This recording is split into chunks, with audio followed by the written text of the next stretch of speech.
What's up, everybody, and welcome to Shapes of Gaming, the weekly conversational podcast all about video games that's unedited, unfiltered, and unhinged. I'm one of your hosts, Matt Stinson, NeoCharge on PSN, and joining me, as always, for episode number 15 is the Retro Game Encyclopedia, Bob Harriman, Leon Lion Hartley on PSN. Also joining us, again, is Alex, a good friend and listener of the show. Goat Lord Sriobix on PSN. What's up? What's up? It's nice to be here again. Definitely. Bob, what's up? How are you doing? Dude, I'm keeping busy. Life is going a million miles an hour right now, my friend. Dude.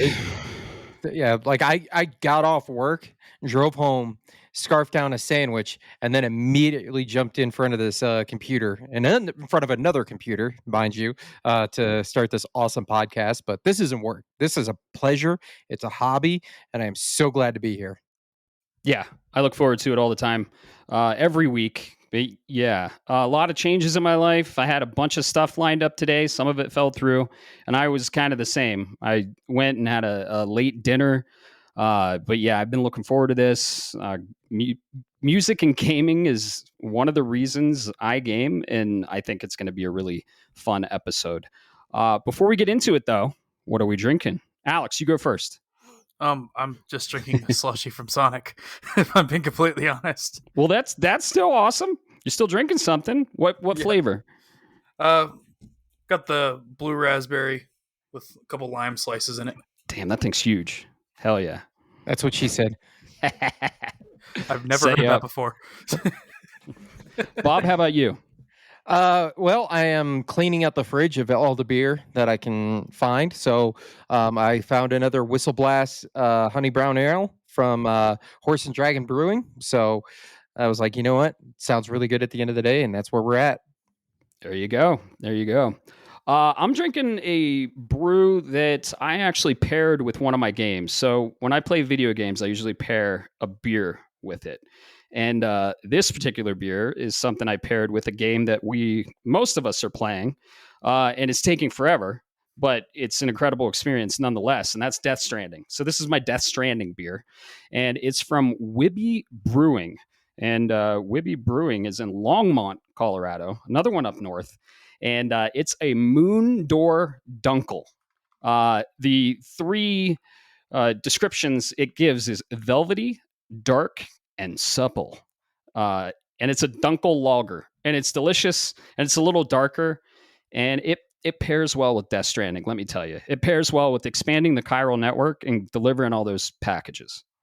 You say Dunkel. That says I would not think of you as a man who would drink a Dunkel any day of the week, but I'm glad you're drinking it. It is a lager, so it's a lighter Dunkel, and it had a moon on the front.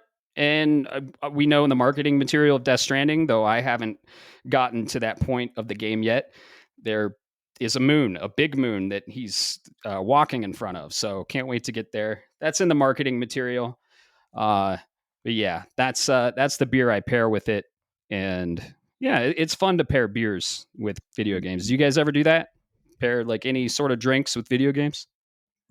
Yeah, all the time. If I'm playing Counter-Strike, I have to drink. Like it's a way of coping with the entirety of just playing Counter-Strike. That's good. No, I don't. You know, now you mention it, man. I really just go for whatever sounds good. Kind of what sounds refreshing at the time. Maybe sometimes I just want to be stupid online and I'll, pop a 10 mil Eddie, but that's not a drink. That's a different conversation entirely. But that works too. Yeah, I'm glad you're there. Thinking of, what? Now it's going to be actively in the back of my mind, especially if we get this. Well, I mean, if you don't mind, I'll just jump right into it here. Especially if we get the rumors of the Black Flag remake. Mm-hmm. I got something sitting in the fridge, my friends. I finally hit the mailbox today. A spiced rum inspired by Edward himself. Yeah. And let me tell you, gentlemen, I tried it. I cracked it open just to have a small glass, first a little bit on the rocks, get a little bit of those flavors. Very, very strong in the spice. Not as heavy in the molasses, but definitely you get that cinnamon and the other spices coming through like really strong. So I thought about it. I'm like, okay, I'm not a big mixer guy, but what will mix well? I hit it with a splash of Dr. Pepper, and for whatever reason, in the magical world of mixing drinks, this thing tastes like a Pepsi. Whoa, interesting. Dude, rum and Dr. Pepper go together so well. I used to drink Captain Morgan. That was my go-to drink. Captain Morgan and cherry vanilla Coke. That was my go-to drink. I don't drink a lot of soda nowadays, but yeah, rum is my liquor of choice for sure. I cannot wait to try that, and we're gonna try it hopefully around the fire. I gotta get some firewood. Yeah, well, we'll go find a tree, chop it down. Right. I've got plenty of firewood chilling in the backyard right now. Oh, you do? Oh yeah. Bring a trunk full of it over. Sounds like a plan. I'll bring the chainsaw. We'll cut it down, load it up in the truck, and take it on over, man. Enjoy. Definitely do that. But I definitely will be drinking that if I still have some whenever that Black Flag remake ultimately does come around, because we know it's there. It's coming. The big events that we have coming up, we'll talk about a couple that actually happened right after the last podcast, and one that's happening today. Or if you're listening to this, it probably already happened today because it's so early. But we also have Gamescom. We also have Tokyo Game Show. We have the inevitable, amazing, the Game Awards, which I'll be there. So we have still a lot of announcements in the year, and I think Black Flag is going to show up at one of those. I can't wait. Black Flag, as you guys know, is in my top 5. So Assassin's Creed is one of the top IPs for me. Black Flag is up there. So yeah, the incredible pirate sim. I can't wait. So how about you, Alex? How's life? Anything new? Not much. Kind of got out of nothing but meetings today at work just to come into what is essentially another Zoom meeting. As soon as I basically, except this time, I don't have to be sober for it. I can talk about what I want. It doesn't have to be work related. Yep, it's great. It's exactly absolutely phenomenal. Yeah, Zoom meeting where you drink and talk about video games. That's the best. Exactly. ones. Yeah. Instead of talking about blueprints and schematics all day. Right. It's a nice change of pace. Heck yeah. Cool. Well, we do have a lot of news, but before we get into the news, where can people find us, Bob? It's short. It's simple. Where can they find us? You're right. It's short, folks. It's simple. It's all part of the 25th, 26th century, whatever timeline you live in. You just go into that browser of choice, and you go to shapesofgaming.com.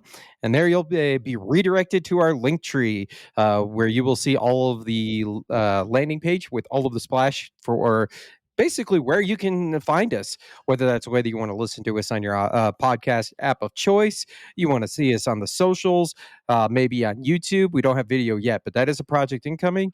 And most importantly, you'll see a link for the Discord invite. Come out, join the community, and help shape the conversation around gaming. Heck yeah. We condensed that and made it simpler. So yes, go there. If you love the podcast, give us a rating, give us a like, share it with your friends, leave a review. That helps too. Any way that you can, share what we do, that would be awesome. And we're trying to build the community and shape the way we talk about games for sure. So yeah, let's get into the news. You want me to go first? Yeah, why don't you kick this stuff off for us? Because I know you got some things you really want to talk about this week.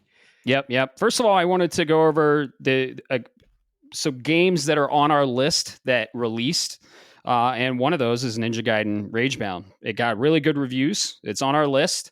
It came out last Friday, right after we recorded. So yeah, Ninja Gaiden Ragebound from the Acclaim team behind Blasphemous. Blasphemous is really awesome, by the way. I can't beat it. It's too hard. Ninja Gaiden Ragebound successfully unites the classic lore and gameplay of the Tecmo developed, now Koei Tecmo Games, Ninja Gaiden series from the classic era with the depth and intensity of the modern 3D entries. The best of both eras comes together to create an epic and thrilling adventure. This is actually pretty cheap on PSN right now. You can get it for $22. I wanted the physical edition but it is like $40, so that's a huge leap. And I think you get the soundtrack and everything. We already talked about that, but this game is finally out. I think we're all excited for this game, aren't we? Yeah, absolutely. In fact, this game might be the game because I've heard it's not as long that I can sneak in right before my next Kojima inspired experience. So I think it'll be a good palate cleanser, 2D platformer. And quite honestly, I mean, it's Ninja Gaiden. And when it comes to Ninja Gaiden, folks, everybody has their preference. And I'm not going to say one's better than the other, but we all know the 2D is by far superior. I'm just kidding. I'm just kidding. I get it, but I am a 2D platformer guy at heart. That's why I'm planning on getting, Mega Man tattoos and all this other cool stuff. I grew up on that shit. So please give me Ninja Gaiden. Give me Ninja Gaiden that's tough like the originals. Did you play any of those NES ports there, Alex? Oh yeah, absolutely. I actually own most of them. Ragebound's actually been a game that I've been waiting for and waiting for and waiting for, and it's awesome that it came out on PC same day.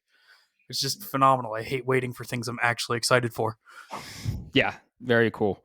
I'm very excited for it too. It's one I drafted. It wasn't a pickup. It was one of my like beginning drafts. I know I stole that one from you, Bob. So yeah, I'm a big fan of the series. I played. You guys ever play Cyber Shadow? It's another pixel art game inspired by Ninja Gaiden. I know the name.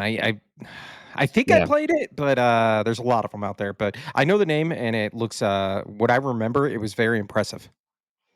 Yeah, definitely. And I love like having pixel art games. Like I like the AAA stuff, like your Death Strandings, your Horizons, God of War. But sometimes diving into a small indie pixel art is fun. And I don't know if this is indie because it has a major publisher, but it has the indie feel, and it's a pixel art game. So I like going to pixel art every once in a while. I think pixel art is the ultimate form of art, in my opinion. I love it. Oh yeah, some of my favorite games, especially we'll talk about them later in the news. Pixel art. That I know there's the argument about 2D / 2.5D aesthetic and everything else. I don't know. I'm a 2.5D pixel art fiend. You give me you put that on the screen, I immediately go, "Ooh, I want to play." Yep, I agree. I like the 2D side scrolling stuff. And you just played one that is also inspired by Ninja Gaiden, the maker of Sea of Stars, Sabotage Studio. I recommended this one to you. You loved it. The Messenger. So if you like Ninja Gaiden and you played Ragebound and you want more Ninja Gaiden, The Messenger and Cyber Shadow, two very good pixel art, side-scrolling, 2D action adventure games like Ninja Gaiden. So yeah, I couldn't be happier that Ragebound, they're going back to the I don't know, the origins of it. And yeah, I love seeing pixel art games release in a fashion like this. So yeah, out now. Go check it out. It's on PSN, or it's on PlayStation, PC, Xbox. I think it's on everything. It's on Switch. It's on basically everything. Yeah, I think you're right. It is on everything as far as I know. Yep. So cool. Do you want to talk about the Nintendo Partner Direct? Do you guys want to talk about that? Wasn't a lot there for me, but I know you guys are excited about a couple things that were announced.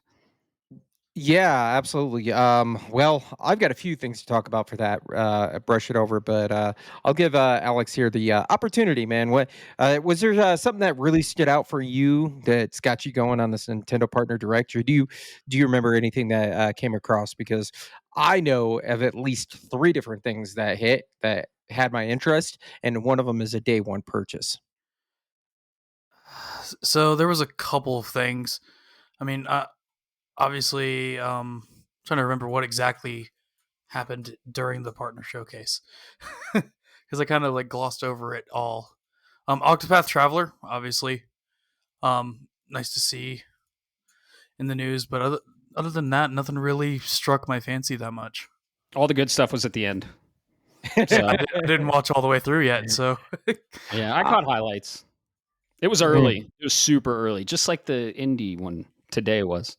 Yeah. Well, You're right, Alex. You hit it there, man. That was the shining star at the end of this. For anybody that's not aware, this was the partner direct that happened the immediately after we finished recording. Almost it felt like last week, and you're going to get a repeat tomorrow as you're hearing this because they're doing an indie direct. But there's a lot of mixed stuff, some announcement dates for stuff that we already knew was coming.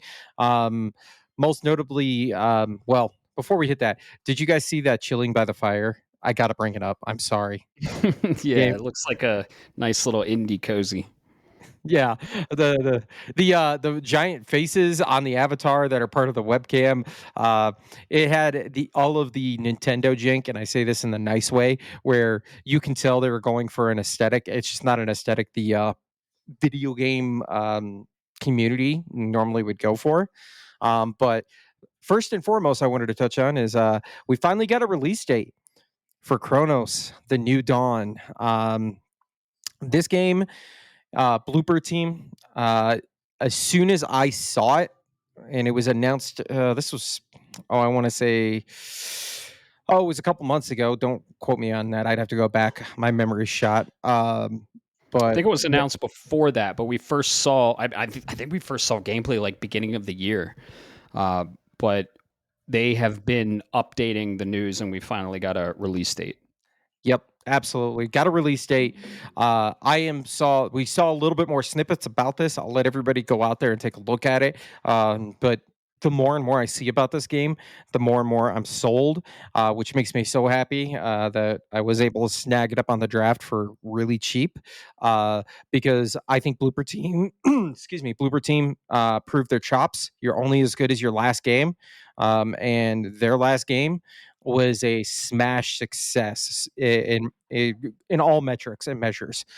So congratulations to them. I'm so glad they're actually getting this out the door, and they've confirmed a September 5th release date, which unfortunately means the one problem, you're backed up against a lot of other competition.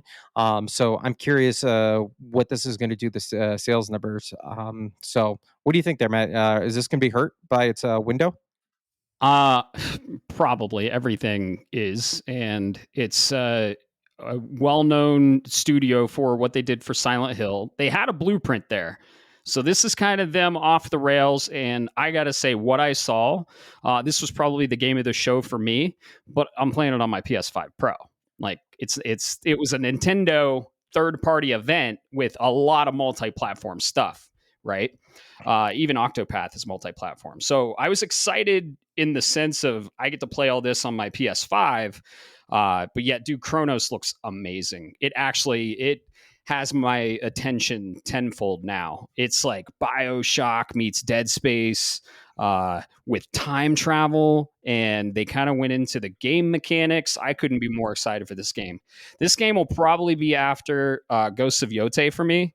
In the spooky season, October, like late October. I'm probably not gonna get it at launch, and yeah, it's gonna get hurt by the things launching, especially Borderlands. What else we have in September? There's so much. Yeah, dude. Borderlands is the thing in September for me, so anything else is off the radar. No offense out there to all the great games, but right. There was actually another game that I completely spaced on the name of. I had to look it up because I saw it as part of the Hell is S partner. No, The Adventures of Elliot. Oh yeah, actually, I'm really excited for. I've got this gut wrenching feeling that Octopath is going to outshine it, but I'm really excited for it. It's another HD 2D game. Yeah, it's the same. It's by Square. It's another Square game. So Square kind of closed out that show. But yeah, I thought we were talking about the stuff launching in September. Hell is Us is launching right before Chronos: The New Dawn. Then you got Borderlands, and then Silent Hill F, later into September. So I'm picking up Silent Hill.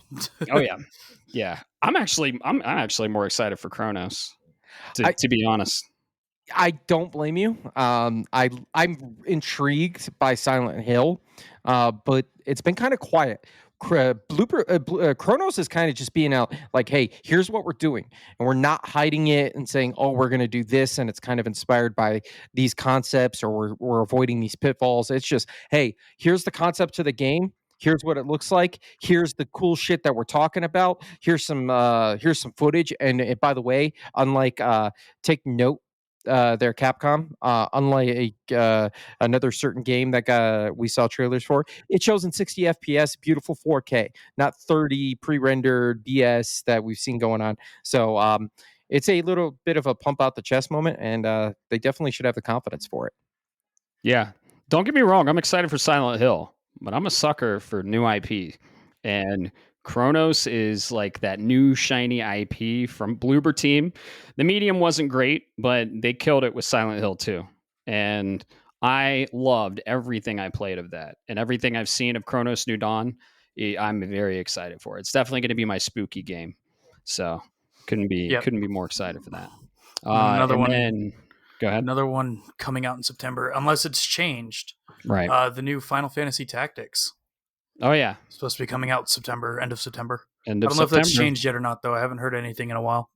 Yeah, end of September, pretty much in October. I mean, what, September 30th? Yeah, correct. Something like that. Yeah, the Ivalice Chronicles, or Ivalice Chronicles, however the hell you say it. How do you say it, Bob? Everybody I've heard says it's Ivalice. That's what I thought, yeah. Which is part of that's even where they say it. So those that don't understand, it's connected to Final Fantasy 12, and in the Zodiac Age, they even call it Ivalice, and there's voice acting. So I'm just throwing that out there for everybody.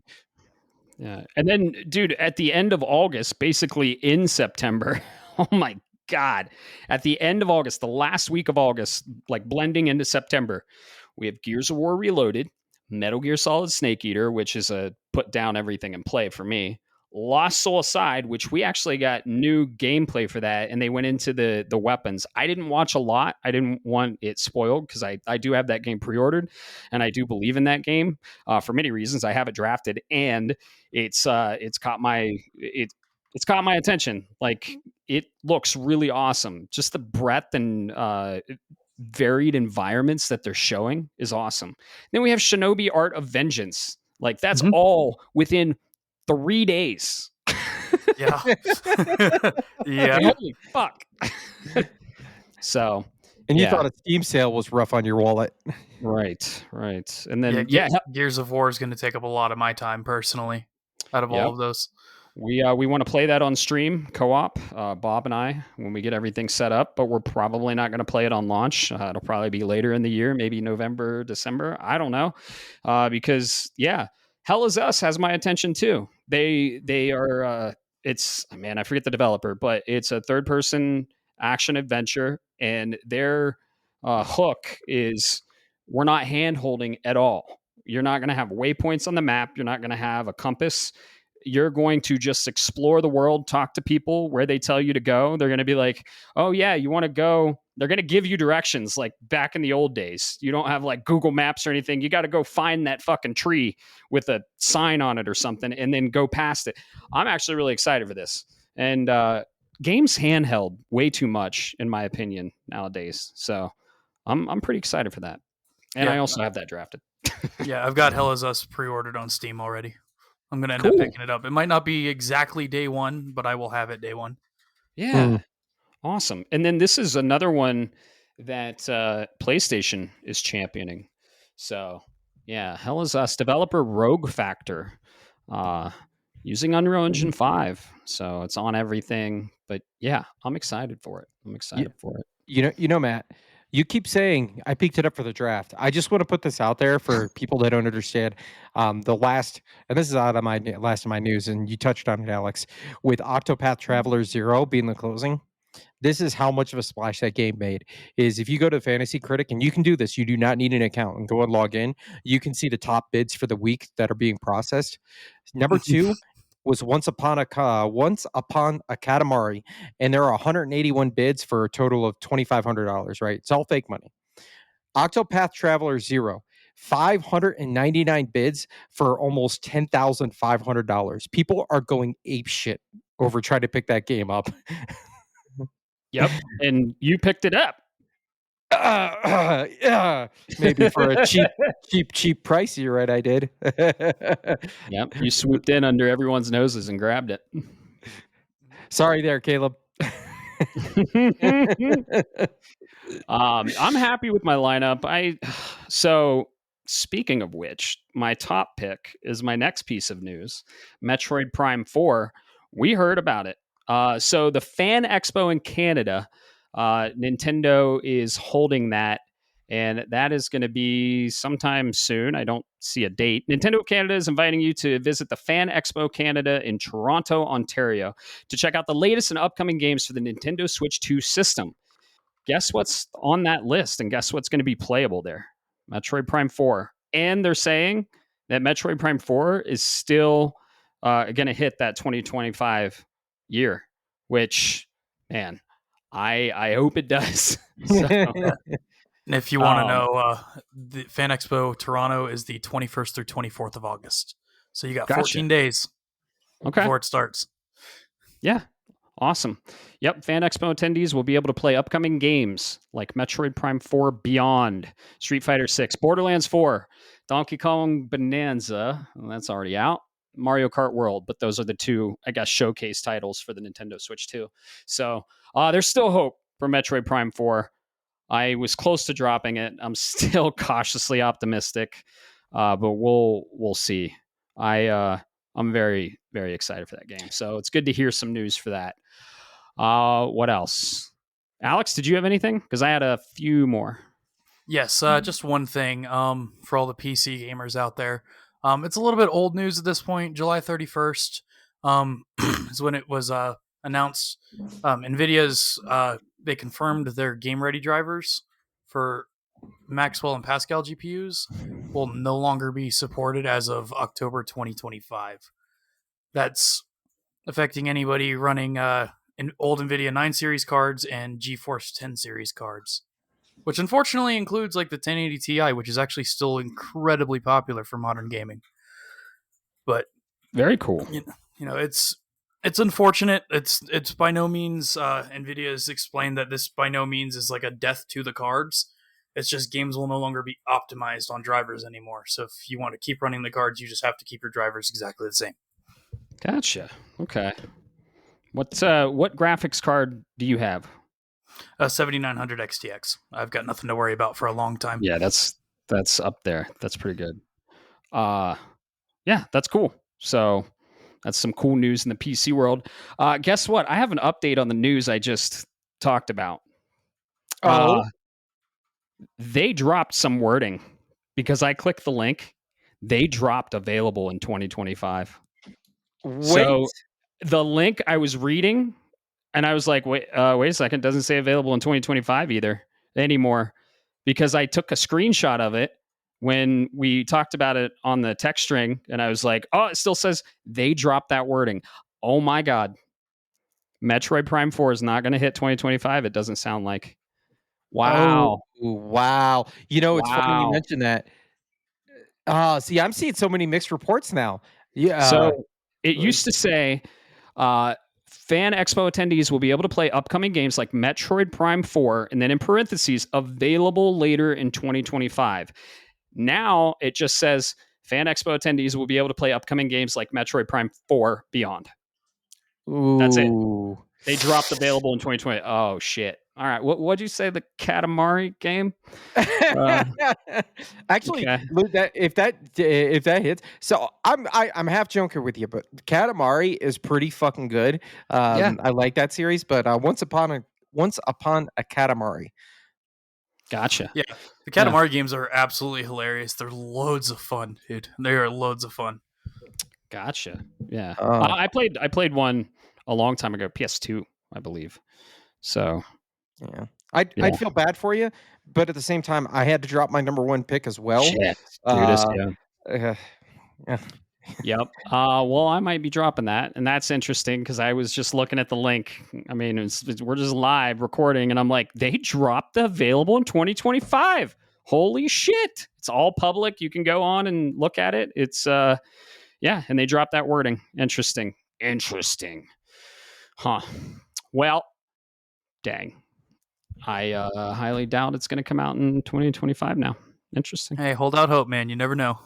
I'll hold out hope, but I don't want a dead draft pick. Just like Bob did. He dropped his. So yeah. I mean, dude, I'm not upset about delays. I'm a little upset about delays when it comes to fantasy draft, right? But hey man, take as much time as you need on the game. A rushed game is forever bad. A delayed game is eventually good. Mm-hmm. Exactly. Amen. You know, so I will never get upset with delays when it, like, from a gamer's perspective. Take as much time as you need. Games take a long time, a lot of resources, a lot of people, a lot of creative ideas to make, and you take your time. I'd rather have a awesome delayed game than a rushed bad one any day. So let's see, any other news you had, Bob?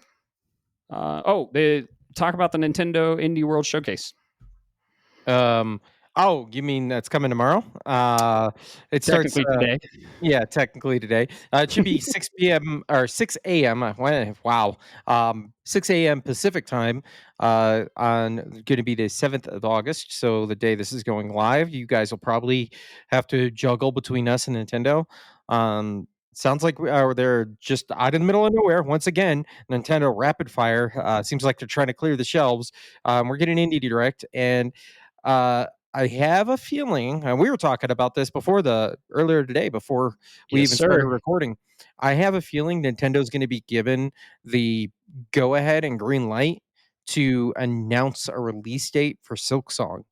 This would be a great time for it. Yep. Give it me will be a Silk real Song. great time. Yeah, you and I are big fans of Hollow Knight. Silk Yeah. Song has been in the ether for, seems like a decade now. It might even be a decade. But we saw it briefly at the Switch 2 reveal, like 3 seconds, and then they announced it's still coming this year at the Xbox Ally reveal. So the indie showcase, this was announced when this episode goes live 3 days ago for today, August 8th. And man, it's the indie showcase. It's on Switch. Hollow Knight released on Switch. It was a timed exclusive, so they might still do that, which is fine. I'll probably buy it on PS5. I'll wait. But yeah, we might finally get some more news about Silksong and finally get the the damn release date this year. Exactly. I've only been waiting an eternity. Like, Right. I can only do so many Hollow Knight speedruns before it starts getting old. Give me another game, please. Yeah, you and me both. Silksong was initially going to be DLC for the original Hollow Knight, or an expansion, and it follows one of the supporting characters in Hollow Knight, Hornet, and she has like a needle and thread, and man, it's going to be awesome. Hornet was a really cool supporting character in the original Hollow Knight, and we've been very excited for this for a while. So Yep. I think we're going to get news. So Please, for the love of God, I don't care about anything else at the Direct. right, Just give me something other than a trailer. So I'm. You guys got me down a rabbit hole on this. I'm so sorry. I'm looking. I'm reading rumors. I'm not going to go quoting sources because it's just chatter on the internet. So take this with a grain of salt. I am not a Silksong fan, Hollow Knight fan. So I'm definitely rooting for y'all. But there are rumors that the indie world, there will be one shadow drop for a game and another that's getting a demo. Flip your coin. I'd shit a brick with you guys if they shadow drop Silksong. Guess what, Bob? Huh. That's another one I have drafted. Rightfully so, honestly. Rightfully so. Oh yeah, the original was amazing and it was critically acclaimed. I think this one, they've been spending a while on it. Team Cherry is an incredible developer with an awesome track record. This is the third time I've drafted it. I've done the draft for like 3 years. Please hit. And I couldn't be more excited for the game. So I'm going to save my most exciting news for last, but this and we'll sandwich it and have, because this is a negative and I want to end on a positive.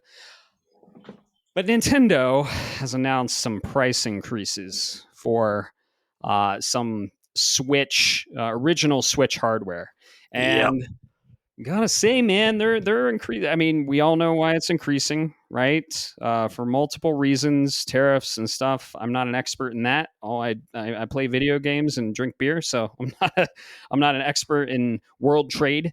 But yeah, Nintendo has announced the increase of pricing. So the Switch OLED used to be $350, right? It's $400 now, which is interesting because you can get a Switch 2 for $50 more than an original Switch OLED.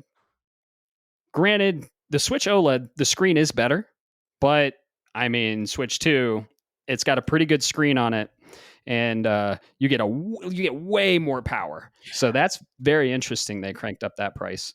The standard Switch was $300, now it's $340. Switch Lite was $200, now it's $230. The Joy-Con pack of 2 was $80. Now it's $90. So it's like $100 with tax. Pro controller was $70. Now it's $80. And the NES controller, N64 controller, and SNES controller, the one that's for Nintendo Online, they all went up $5. The NES controller 2-pack went up $10. So yeah, what do we think about these price increases? Pretty significant on the consoles. Yeah, you would have thought they would have gone the other direction. That's what's puzzling me about this. You want to clear your stock of what you have in the backlog, not and you're going to do that by enticing people with cheaper prices, not by doing the exact opposite. Maybe I don't know. Maybe some dude at accounting accidentally hit a plus when he was supposed to hit a minus. Who knows? I actually have an interesting thought on this because if you think about it from a new purchaser standpoint, somebody might be looking for this for themselves. Because like you guys and myself, we already all have Switches or Switch 2s. If the Switch OLED is $400 and the Switch 2 is $450, it almost makes it look like the Switch 2 came down in price. I can see that, yeah. Or if somebody's looking to buy the console, they can be like, oh, why would I get the old one when the new one's only $50 more? Oh, good call. That's That's psychological warfare. That's deceptive as all fuck because the price of the Switch 2 didn't change, but I recognize good business moves. Yeah, so. It's essentially a Black Friday sale at that point. You know, when you change the price the day before to something higher and then change it for Black Friday so that it looks like you got a sale price. That's true. I just want the Switch 2 Pro. I want that OLED. Yeah, let's see if we can get that Switch 2 OLED coming Q4 2026. Right. No, totally. I mean, I'm still loving my Switch. I was on the fence of returning it. I really was. I haven't even, hey, my Mario Kart World Code is on eBay right now. I haven't scratched it. We beat it, and I'm just gonna sell it. So, and the Switch, dude, I just don't have time. I really don't. Like all these games coming out. I'm like 55 hours into Death Stranding, and apparently not even halfway. So, and we have like 6 games and they're on my list coming in August, and like 5 or 6 games coming in September. I want to play Donkey Kong Bonanza. I don't have fucking time. And I do want to see if they'll work out the performance issues. You guys haven't played Donkey Kong Bonanza, have you? No. Yeah. No. Say yeah. Not when? Right. When? So yeah, I have a Switch 2. I played Zelda on it, the older Zelda Echoes of Wisdom, and I haven't played a Switch 2 game on my Switch 2. Guilty as charged. Yeah, and dude, I bought it for Metroid Prime 4, and now, that's probably not even dropping this year, according to Nintendo. They took out that wording. So, man, you know what I did buy it for? I just didn't know it at the time. Why? Octopath Traveler 0. There you go. Because playing that portable on the go is probably going to be the way, even if it isn't an OLED. Oh yeah. So yeah, well, they're the Switch 2 releases are light. We got the Kirby Switch 2 edition coming out this month, but again, there's so much coming out this month.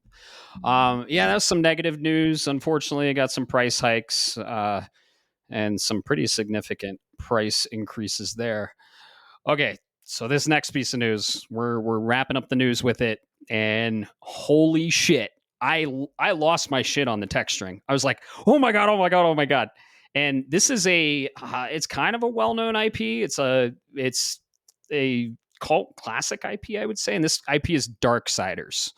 So Bob, I know you kind of touched a little bit on it, but you haven't played it. Alex, have you played any of the Darksider games? Yes. Beautiful. Which ones? Yeah, I've played the first one.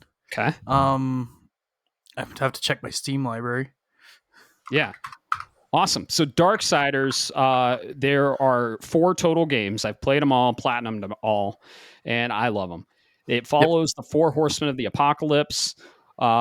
It's each game follows a horseman. So Darksiders 1 follows War, and it's a Zelda-like clone. It's one of the best Zelda clones out there.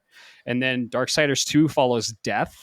And that is more of like a third-person Elder Scrolls clone, I would say. It's more of a looter hack and slash RPG. Then Darksiders 3, I think, which is my favorite, follows Fury, which is a badass redhead with a whip, akin to the Belmonts, honestly. And that is more of a Souls-light experience. And then there's Darksiders Genesis, which follows Strife and War. So there's War, Death, Fury, and Strife. Those are the 4 horsemen of the apocalypse. And that one is a top-down Diablo-esque co-op. It's not a twin stick, but it's an isometric shooter if you're Strife, and then a hack and slash if you're War. So War is kind of like the tank. Death is the badass acrobatic person with the scythe. Fury is more of the long range with the whip, and she does like elemental stuff. So she's more of like the mage. And then Strife is fucking Dante from Devil May Cry. He's the dual wielding horseman. So the crazy thing about this series, it's made by THQ Nordic, and the artist is one of my favorites, Joe Madureira. He did a lot, and he did Battle Chasers, he did Darksiders. He does a lot of really cool shit, and I love his art style. But every game, Darksiders 1 ends with, well, I'm not going to say how it ends if you want to play, but every game is in this, it takes place at the same time, and it all builds up to the end of Darksiders 1. So Darksiders 4 got announced. And Darksiders 4 is finally giving us what we want, and is going from the ending of 1. And you get to play as all 4 of them. And so the description is: the legendary saga of the 4 horsemen continue in Darksiders 4. An all-new action adventure set in an apocalyptic version of Earth, and continues where the original Darksiders game left off. If you've played Darksiders 1 and you've played all of them, this is what we've been waiting for as fans. Darksiders 4 is a third-person action-adventure game featuring combat traversal and puzzle solving in a lore-rich post-apocalyptic world. Choose your horsemen, take up one of the legendary horsemen, each with their own unique weapons and combat styles. And this game has been confirmed. It is co-op. I couldn't be more fucking excited about this game. I can't wait. This is a put down everything and play. I'm a huge Darksiders fan. I know it's a little known IP, but I love it. Yeah, I've definitely gonna pick it up. I didn't realize how many hours I actually had on Darksiders 3. I have 89 hours in it. Oh damn. But yeah, I have on Steam, I have the War Mastered edition of Darksiders 1, the definitive edition of Darksiders 2. Yep. The only one I don't have is Darksiders Genesis. It's really fun, and it's co-op, and it's a top-down isometric in the vein of Diablo. So I love how each game and each horseman's style is based off of and inspired by another game. Yeah, it's awesome, dude. Bob, if you love Zelda, you're gonna love Darksiders 1. You should play it. I know there's nothing else to play now, and it's really like barren. So you should definitely pick up all the Darksiders game and play them. Yeah, you know what? Speaking of, if you want to pick them all up, it's the entire franchise bundle is $20 on Steam. We play on PlayStation. That's okay. Bob's got a PC. I got a PC. I could do that. Tell you what, I'll do all of the Darksiders games, all 4 of them in one I'm shot. not playing Mass Effect. I knew where you were. You got to play Shepard for me one time. Come on, man. Looks great. Nothing against Mass Effect. I would love to play it. It's just a time thing, and it slipped through the cracks when it released.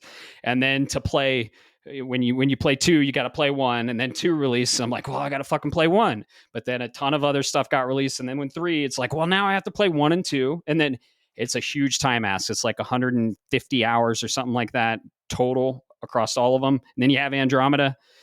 No. And I was kidding, Bob. I know there's so much shit out there to play. But I know. Darksiders is so good. Darksiders is really good. Yeah. So, here, Bob. I'll play Mass Effect for him. Just get Darksiders. oh, there you go. Yeah. Nah. See, for you need a special level of hell. I'll come up with something. You know. I volunteer as tribute. Yeah. Right. Make me sit through a rhythm game. I'll make him sit through all. Yeah, there you go. He's gonna have to play Madden 1999 quarterback club all the way through 2026. If you want to torture me, just tell me to go play Fortnite or Apex Legends or Minecraft or Roblox. I'd rather claw out my own eyes than do any of those. Oh no, you're gonna play League. That's what's gonna happen here. You're gonna play League. No, you have to grind to level 30, and then go in ranked and play ranked until you're gold. Then, oh man, Bob will play Darksiders. Oh god. Bob, Darksiders 4 is going to be awesome. At least watch a video. At least. I meant to ask because I looked at the reveal trailer. Is that all we got? Was that 60-second sizzle reel right now? Yes. Yeah. So we only got a teaser trailer, and the teaser trailer is showing all 4 of them together on their mounts because they're horsemen of the apocalypse, and each horse is like different and it has abilities and stuff. And in 2, it's like open world, so you can use it. It's so awesome. But it kind of showed all 4 of them on their mounts, ready to go after what happened in 1. So this game is like post-apocalyptic. It's got so much fantasy in it. You go to different realms. You like traverse so many environments. The combat is peak, honestly. And 1 has Zelda-inspired dungeons and puzzles. 2 is a huge, epic game that has RPG elements. 3, dude, there's such good games. But I know, time. Yeah, so this was announced. Release date is to be determined. We might see more at the Game Awards, TGS, Gamescom. Who knows? I couldn't be more excited for this. This is going to be pre-ordered day 1, the moment it's available. I've been waiting on this shit. When was Darksiders 1 released? In 2010 or something like that? Something like that. I remember people talking about it when I was doing work for the federal government, and that was a long time ago. Wow. Damn, good memory, dude. January 2010. Yep. Yeah. And yeah, if you guys want to play them, you guys, the listeners, Darksiders 1 got remastered for PS4. It got remastered. Darksiders 2 got remastered for PS4, the definitive edition. And then Darksiders 3 released on PS4 as well as Genesis. So if you're a fan of third-person action adventure, hack and slash, some Zelda-inspired stuff, some Soulsborne-inspired stuff, go check out Darksiders. It's an awesome, awesome series, and couldn't be more excited for 4. So, yeah, that's the news. So, not much going on, right? Yeah, there was a good chunk. I'm teasing. Right? What do you gentlemen think? Should we talk about what we're playing? Get that knocked out of the way, so we've got plenty of breathing room for the main topic this evening. Yeah, I can go first. I'm playing Death Stranding 2, and I can't talk anything about it. Your turn. My turn. I finished Death Stranding 2, and I'm doing trophy cleanups.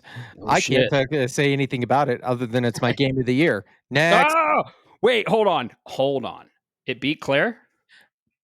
Yes. Wow. Hasn't beat Claire for me yet. Emphatically yes. And you'll get to that point. I know where you're at. I'm watching your trophies. You're going to get to a point, and if you don't cry like a little bitch, you are a heartless fuck. I'm just saying. Oh, I will. I'm on chapter 8 and about 50 hours in. The in-game clock is a little less than the PSN clock because they round up every play session. But yeah, I'm still loving it. But yeah, I can't really talk any about it at all. Especially since Alex is on here.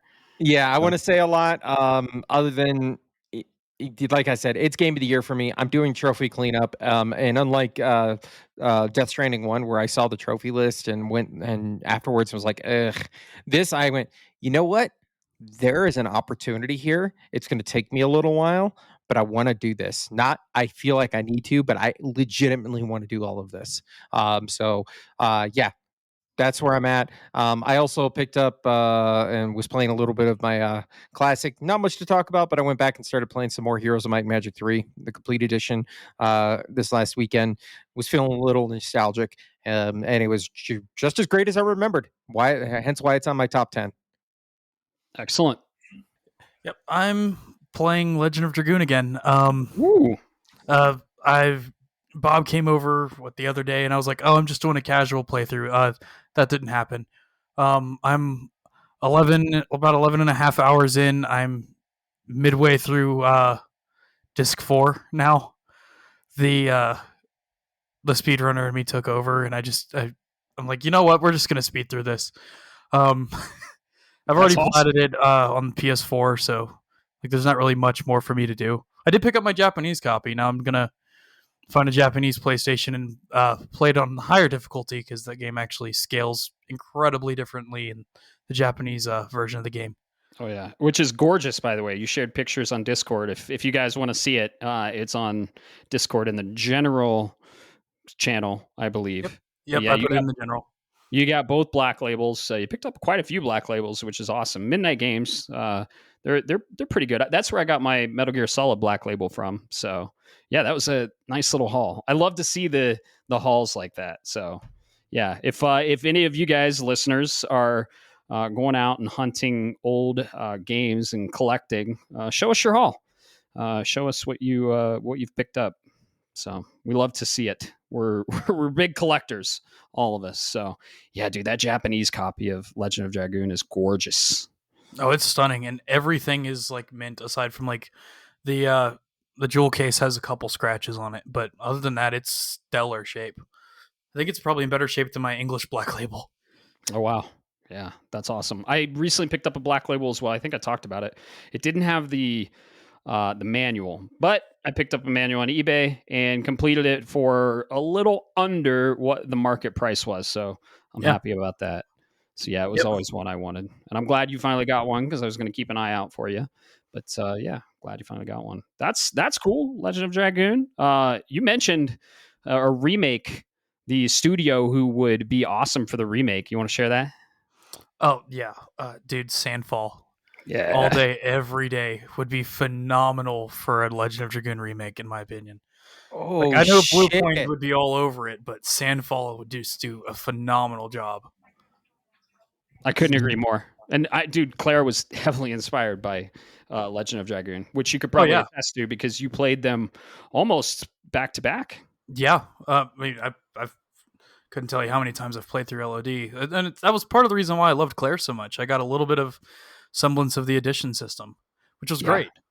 Very cool. So are you playing emulation or original hardware? Are you playing the actual discs that you got? I'm playing the actual discs I have. Beautiful. That's original awesome. Hardware, all of it. Aside from my controller's aftermarket because I just picked up a wireless PS1 controller. But gotcha. Now the next question: are you playing on a flat panel or a CRT? Unfortunately, I'm playing on a flat panel. Okay, you said unfortunately. I'm right there with you. Yeah. Yeah, man, those older games look so much better on a CRT, which is really weird because it's like 30-year-old technology, but they were made for like the scan lines, and they're just smoothed a lot better. I mean, pixel art does pop, and the PS1 graphics do pop. They're more colorful, but man, CRT is where it's at if you want to play the older games. So I unfortunately don't have a CRT. I have been looking for one, and the only one I'm going to get is a 32-inch Sony Trinitron.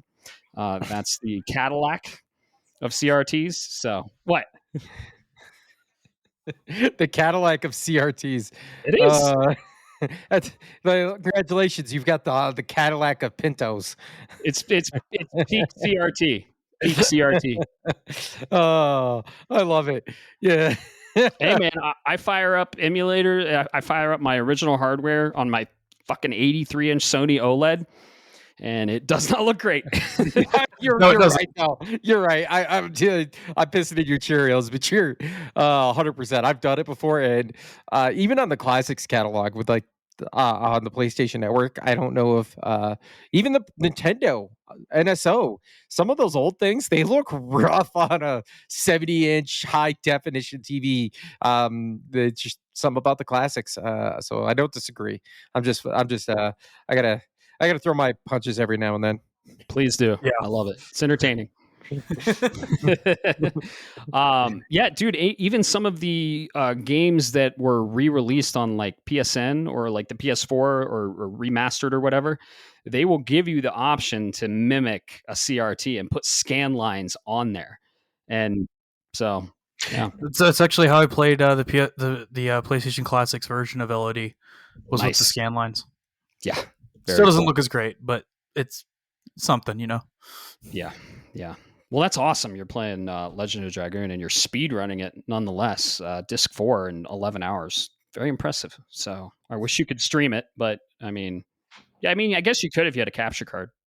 Yeah, I wish I was one of the guys that speed run that game in an hour and a half. There's always going to be someone that does it better, someone that does it faster. It's still impressive, man. Yeah, when I speed run, I use the debug room and go to disc 3 and just play the whole game from disc 3. I can't stand just constantly trying to save scum over and over and over again to get the optimal setup. Nice. To try and speed run right at the very tail end of the game and just deal with the final boss. Very cool. Very cool. What do you say we get into the main topic? This is a very fun main topic. Yes. Yeah. And Alex, we wanted to have you on because you did the intro and the outro to this very podcast. You did it from scratch, and very, very impressive. We love it, and we love that you did that for us, and we're very grateful for it. I remember when Bob showed me, we were at Metric Brewing. Oh, shout out to Metric, rip Metric. And he saw my eyes. They went wide, and I was like, oh, shit, this is it. So, yeah. Yeah, it took a long time. There was a couple sessions with you guys on a call with me trying to tweak it and make everything perfect. Yep. It took a while, but it got there, and it's glorious. I love it. Yeah, you should be proud of it, man. Yeah, we love it too. And very much appreciated. So thank you. Thank you for that. But this podcast is all about video game soundtracks. Why do we play these video games? Well, it's partly because of the love of the music in them, in the soundtracks, and all the way back from 8-bit to now, like reorchestrated stuff. We are huge fans of video game soundtracks, and we wanted to give you, the listeners, our top 10. So who wants to go first? Short straw. No, you know what? I'm the least musically inclined around here, so I'll go ahead and take it and kick this off. Okay. And so rapid fire on the bottom 5. So I'm going to just give this first one to you guys quick and pass it along. I am a James Bond aficionado. I love my Bond movies, and part of the Bond movies is the music. So the first time I booted this game up and heard the opening theme, I immediately fell in love with it. I probably stole it from you, Matt. That's going to be Metal Gear Solid 3 Snake Eater. Ooh, yep. That's amazing. I saw it performed live. The original lady at MagFest. So shout out to MagFest. And she might be there again when we go this year. So who knows? Or next year, technically. Yeah, the Snake Eater intro. Very Bond inspired. And they recently released what it's going to be like in the remaster or the remake. And dude, I fired that up in my theater and I was just like, I watched it like 3 times. That is one of the best intros to any video game. And yes, you did. That was on my list, but I'll pick another one. If you haven't heard this, go listen to it. Metal Gear Solid Snake Eater intro cinematic. Just incredible. Snake Eater. Yep. Yep. I hope she's there. So just so I can beg on my knees and be like, please sign this for me or sing for me. Yeah. Dude, it's an atrium and they do live music. So the acoustics in there, like this atrium is the size of like 3 Walmarts stacked on top of each other. It's huge. So the acoustics there are awesome. And you can like, when you open your hotel room door, you can like hear it. And you're just like, oh, they're playing One Winged Angel. I should probably go get a coffee and listen to that. It's just amazing. But yeah, incredible choice. And yes, would you say Snake Eater? No, your favorite is Metal Gear Solid. Yes, sir. And then would you say Snake Eater is in your top 3? Snake Eater is definitely in top 3. Ironically, it goes Metal Gear Solid, Metal Gear Solid 2, Metal Gear Solid 3. Very cool. Very cool. Good pick. Alex, do you want to go next or last? I'll go next. Okay. Starting with number 10. Sonic the Hedgehog, the first game on Genesis. Like, instantly recognizable main theme, instantly recognizable first level. I can play all the songs on guitar. It's phenomenal. Oh, yeah. Ironically, another MagFest shout out. Sonic was the theme last year. So I got to listen to a lot of Sonic music. And yeah, the Green Hill Zone on Sonic the Hedgehog 2, just immediately anyone will recognize that. So cool. And I like Sonic Colors soundtrack. I'm a big fan of Sonic music. So so Sonic 2 is your favorite of the Sonic series? No, my favorite in the Sonic series, that's Sonic Adventure 2. Okay. Favorite soundtrack though, that goes to the original Sonic the Hedgehog. Period. End of story. Okay. Gotcha. It took a lot for me to decide which Sonic game was going to make the list and where it was going to be. None of them could make my top 5, but one of them had to be there somewhere. Very cool. Very cool. Yeah. Did you play? You played Generations, the remaster that just came out, Sonic X Shadow Generations? Yes, I have. Yeah, cool. That's one of my favorites, and it's kind of a mashup of all the games, and you have 2D and 3D. Yeah, dude, Sonic music is awesome. Good choice. Good choice. Well, mine is a little more recent. I'm going from 10 to 1, and we all are. So mine's a little more recent, and that's Monster Hunter. Ooh. Yeah. That's pretty fair. So I got in it when I got into World, and I've recently played Wilds, and man, every monster has its own theme. The Nier Gigante theme by far is probably one of my favorites. World, I'd say, is my favorite of the IP. I haven't played the old ones, but Wilds is up there. But Worlds still has the best music. Monster Hunter World, and every like monster has its own theme, so it's very versatile and really, really gets you in the mood for some hunting. You recently played Wilds, Bob. Did you like the music? Good music. Yeah, I hadn't thought about it until you mentioned something. It's good music. It is funny though. You mentioned we've got similar themes going on here, and I just want to point it out early on where the favorite out of the IP from a soundtrack is not necessarily our favorite out of the game. I don't want to take that away from it, but with that, well, just throwing it out there as you do see that. And I think it's good to talk about that because that means there are individual components that shine through in an IP. And the reason I bring this up for the listeners is if somebody looks at you and says, "Oh, that one in the Resident Evil 6 sucks," and it's like, "Well, did you play the game?" No. Well, good. Let me tell you.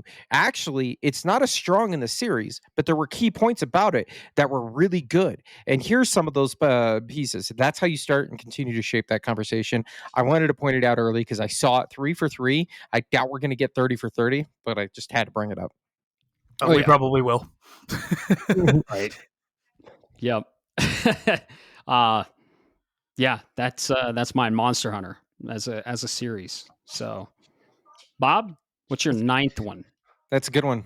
So this one is my favorite in the series, but it is a short series. And it is a very recent game, near and dear to my heart. And that's got to go out to Death Stranding 2. The music in this fucking game is just peak. The only reason I did not run around with the soundtrack constantly, there's a minor spoiler where you can play music in the game while you're playing, right? The only reason I didn't do that is because I liked the ambience of the game. But I know, for example, like you, Matt, you absolutely played this, and Woodkid absolutely nailed it out of the ballpark with his music. If you think that this is how do I put this? If you think that intro was good, Matt, get to the credits. That's all I gotta say. I recently came across one. I don't think it's a spoiler to say the name, but it's Tomorrow's theme, and I was just and Woodkid does that, and my eyes were wide, dude. That cutscene, holy shit! But the soundtrack to it, I was like, oh, it's got like some organ in it, and so good, so good. That's a really good choice. I'm about 50-50. I play the music player about 50% of the time, but then I like the ambiance of the world because the sound design in that game is phenomenal. It really is. And I think playing that game naturally, where it kicks in at certain story beats, really sets the tone of the game really well. So it's not only is it really good fucking music, but they know how to put it in there so it's not jarring. Yep. I'll never forget in the first one. And I'm kind of on the fence. Like the first one was so impactful, but the second one is a better game, technically and on a production level. But the first one, man, that new IP, you didn't know what the fuck was going on. You're going down the hill. Low Roar comes in. Oh, Low Roar, kind of hard to beat. That was a good one. I will admit that was a good scene. But it was from intro to outro that I didn't miss a beat in Death Stranding 2. So that's why it hit my number 9. It's a good one. Yeah. All right. Alex, let's hear it. What do you got, man? All right. So this one will kind of show you the kind of gamer I can be that I don't tell people about. This is from a visual novel. By Key Visual Arts. It's Tomoyo After It's a Wonderful Life. It's not my favorite game in the franchise by any means. I think the story is kind of lackluster, honestly. But it shows, for visual novels, a more serious, less adult-oriented playstyle. And all of the music is very piano-driven. Every single bit of it. It's piano and violin. None of it's... There's a little bit of like electronic dance music in there, but none of it's like super complex, anything like that. They're all short, simple pieces, and they fit the game phenomenally. Very cool. How does it play? You said it's like an interactive visual novel. It's a visual novel. It's pretty much the characters are reading the dialogue or stating the dialogue. You're reading it. You've got, it's like a pick your own adventure type of thing. If you've ever played never played a visual novel before, and you go through the story like that. Very cool. You get multiple different types of endings based on things that may have happened 6 hours prior to what you with what you selected. But it's great. It's got multiple different endings. The soundtrack's absolutely gorgeous, and it's very like laid back about it. while also sweet at the same time. Huh. Well, that's awesome. I've never heard of the game. But yeah, you'll have to send me some of your favorite tracks. I'd love to listen to it. I love piano arrangements. It's a spin-off game from Key Visual's huge IP that they had, Clannad. That one got an anime adaptation, and Tomoyo is one of the characters from that. And it's just more so going through like, hey, if in Clannad you were to say this is the best girl in the show or the best girl in the game, this is the story you would be going through, and it's phenomenal. Very cool. Awesome. You say piano tracks, no Uematsu during the PS1 era, and that's all I'm going to say. We're getting there. We're definitely getting there. It might be way up there for me. Nobuo Uematsu is one of the greats. So yeah. My next one is in I don't know. I don't know if it's IP or this game, because I'm more of a fan of the 3D ones than the side-scrolling ones. Super Mario. And specifically Super Mario Galaxy. Well, there goes mine. Yeah. No, I'll just do Galaxy. I know, man. I'm sorry. No. You can still say the IP, but is it Galaxy for you too? Specifically Galaxy. All right, I'll put it this way. Galaxy into 3D. I have a 2D, so we're good to go. I'll just replace. Keep going. Dude, Galaxy released originally on the Wii and was re-released with the collection, the anniversary collection, the 3D anniversary collection on the Switch that you can play with Procon. Awesome version. But dude, it was orchestral. Every planet had its own theme. Just grand, amazing sounds. And then some of them are like remixed orchestrally. Some of the old Mario music. Yeah, Galaxy by far has the best music in the series. So the question is, do you like Galaxy or Galaxy 2? Ooh, that's a good question. I'm a big fan of the original. Gameplay wise, I like 2. It incorporated Yoshi and a lot of new mechanics. It had an incredible soundtrack as well. I'm gonna have to say, man, I don't know. The first one hit me because it was like the new like Mario. You got anti like gravity. You're going around these fucking planets. It's my favorite 3D Mario of all time. And 2 just kind of built upon that formula. Kind of like Horizon 2, Death Stranding 2. They are better games, but the core game is my favorite usually. Death Stranding, Horizon, Super Mario Galaxy. So yeah, I still have to say Super Mario Galaxy 1. I respect that. I'm with. This is one of the few times, not one of the few times, but this is one of those times where I'm with you. Galaxy 1. I get it. Galaxy 2 is better mechanically, but man, right. And there's something about that music that hit in Galaxy 1 that just grand. Like it's like the grand scale of like we were coming off of Sunshine, like going around islands, and then they're like, "Oh no, you're going to go into fucking space and traverse the universe." And we're like, I would be thrilled if the next 3D Mario on Switch 2 was Super Mario Galaxy 3. I would be thrilled. I'd be right there playing with you, buddy. Hell yeah. Yeah. I actually kind of feel like the odd man out there where Sunshine is actually my favorite, the 3D Marios. I love Sunshine. Sunshine was great. But yeah, Galaxy tops it for me. Yeah, I get it. I love the game. I've played the hell out of it. But, you know, art is subjective, like you've said. Of course. Of course, yeah. For sure. It hits people different. Oh, yeah. It's a phenomenal game. It's a phenomenal soundtrack. Sunshine just has the nostalgia for me that Galaxy doesn't have. So gotcha. I think that's the only reason why it wins, honestly. Gotcha. Yeah. Totally understandable. Sorry for stealing that, Bob. But you stole one of mine, so it just means they're that good, right? Yeah, we probably have some more matchups, I'd say. I know I definitely do. Yep. So if someone says one that's on the list, we can just all three talk about it together and say, "Oh, that's my third," or "That's my fifth," or we'll just do that because apparently we all have good taste in video game music. Yes, sir. We'll, and then, you know what? If I can think about it, I'll put an honorable mention in that spot so we can kind of skip, or so we got something to talk about during those slots. I guess is the best way to put it. Okay. But all right, so Galaxy, yeah, number 8 on my list here was it's my favorite in the series. It was a surprise for me because I absolutely had almost no clue or anything about this game, and let alone this series. I just kind of dove in on a whim, and I actually recommended this game to you, Matt, and another friend also recommended this game to you, and we finally got you to sit down and play it.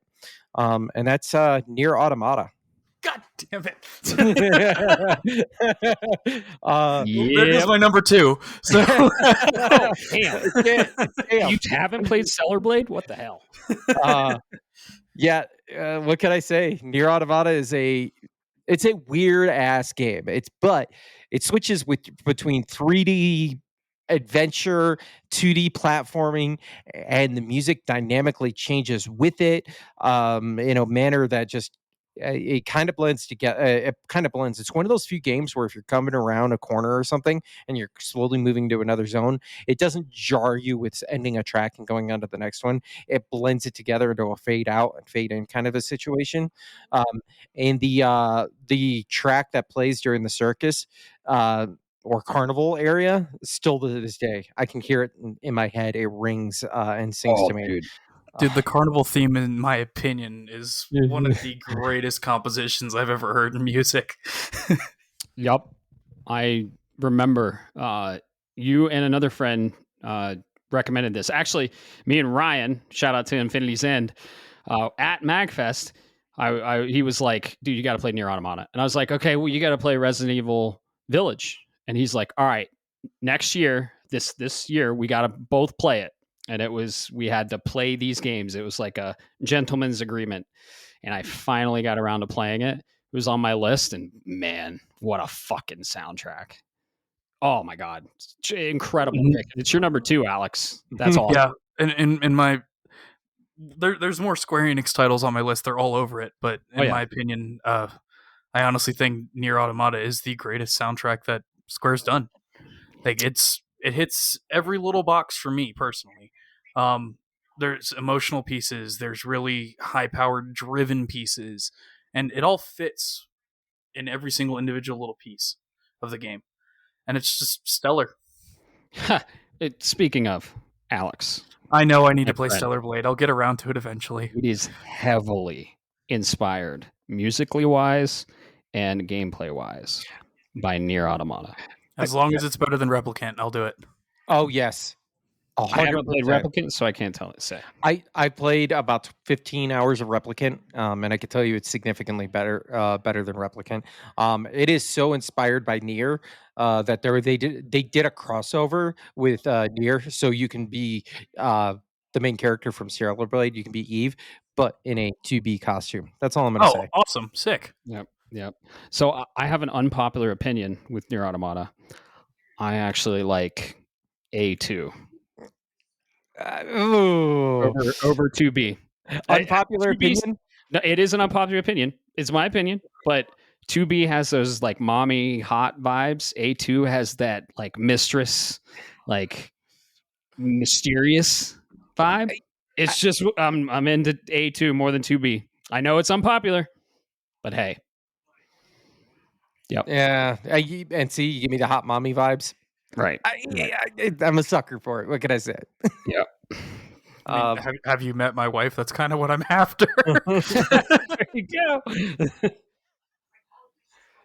She turns around. She's like, "What?" Excellent. Love it.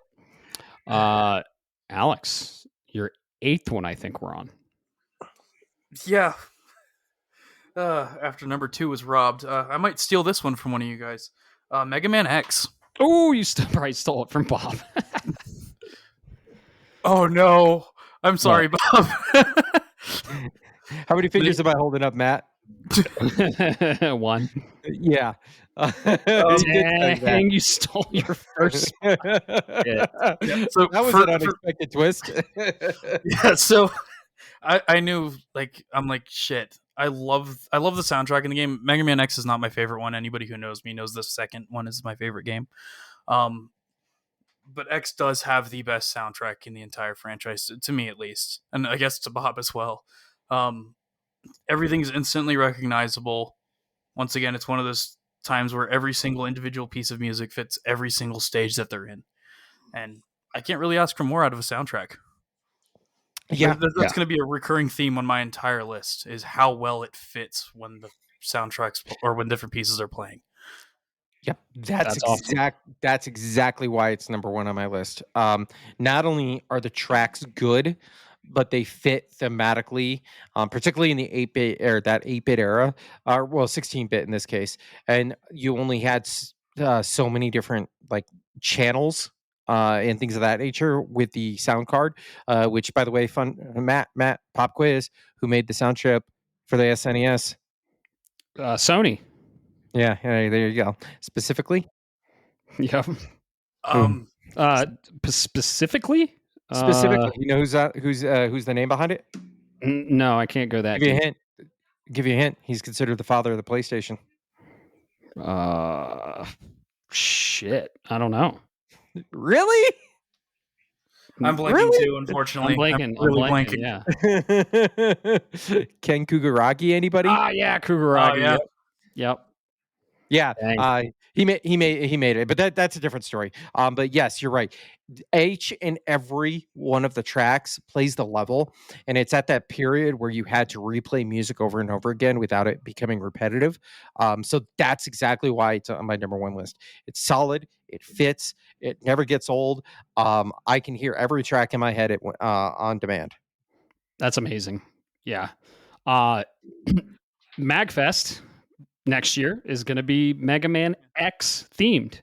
And I know I keep bringing up MagFest, but this is a video game soundtrack music based episode. And MagFest stands for Music and Games Festival. It's literally a 4-day celebration of the music in video games. So if you love music and you love video games, MagFest is where it's at. Yes, sir. Yeah, we'll be there. So Mega Man X themed. I can't wait. Really sorry to steal that one, Bob. Really sorry to steal that one. Hey, you know what? That's how it goes, right? Maybe I'll steal your number one. Probably. Somebody will. Yeah. I don't think either of you have this, because I don't know if you've played it, Alex. I know you haven't, Bob. But this is the Tales of series. Oh, yeah.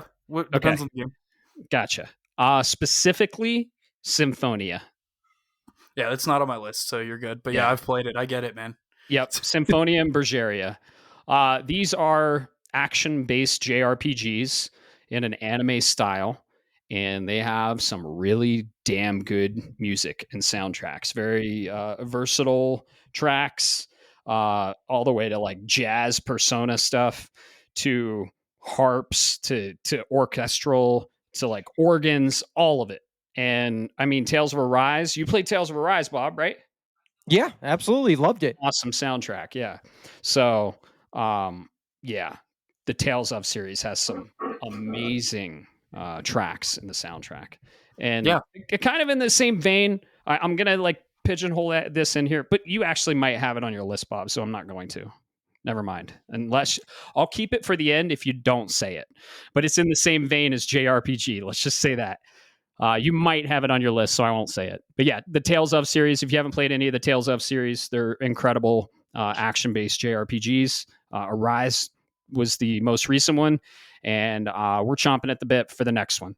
So Symphonia is one of my favorites. Bergeria has another really good soundtrack, a lot of dark tones, and I like my dark cathedral orchestral organ music, which is in my top 3 specific IP, so that you could probably guess.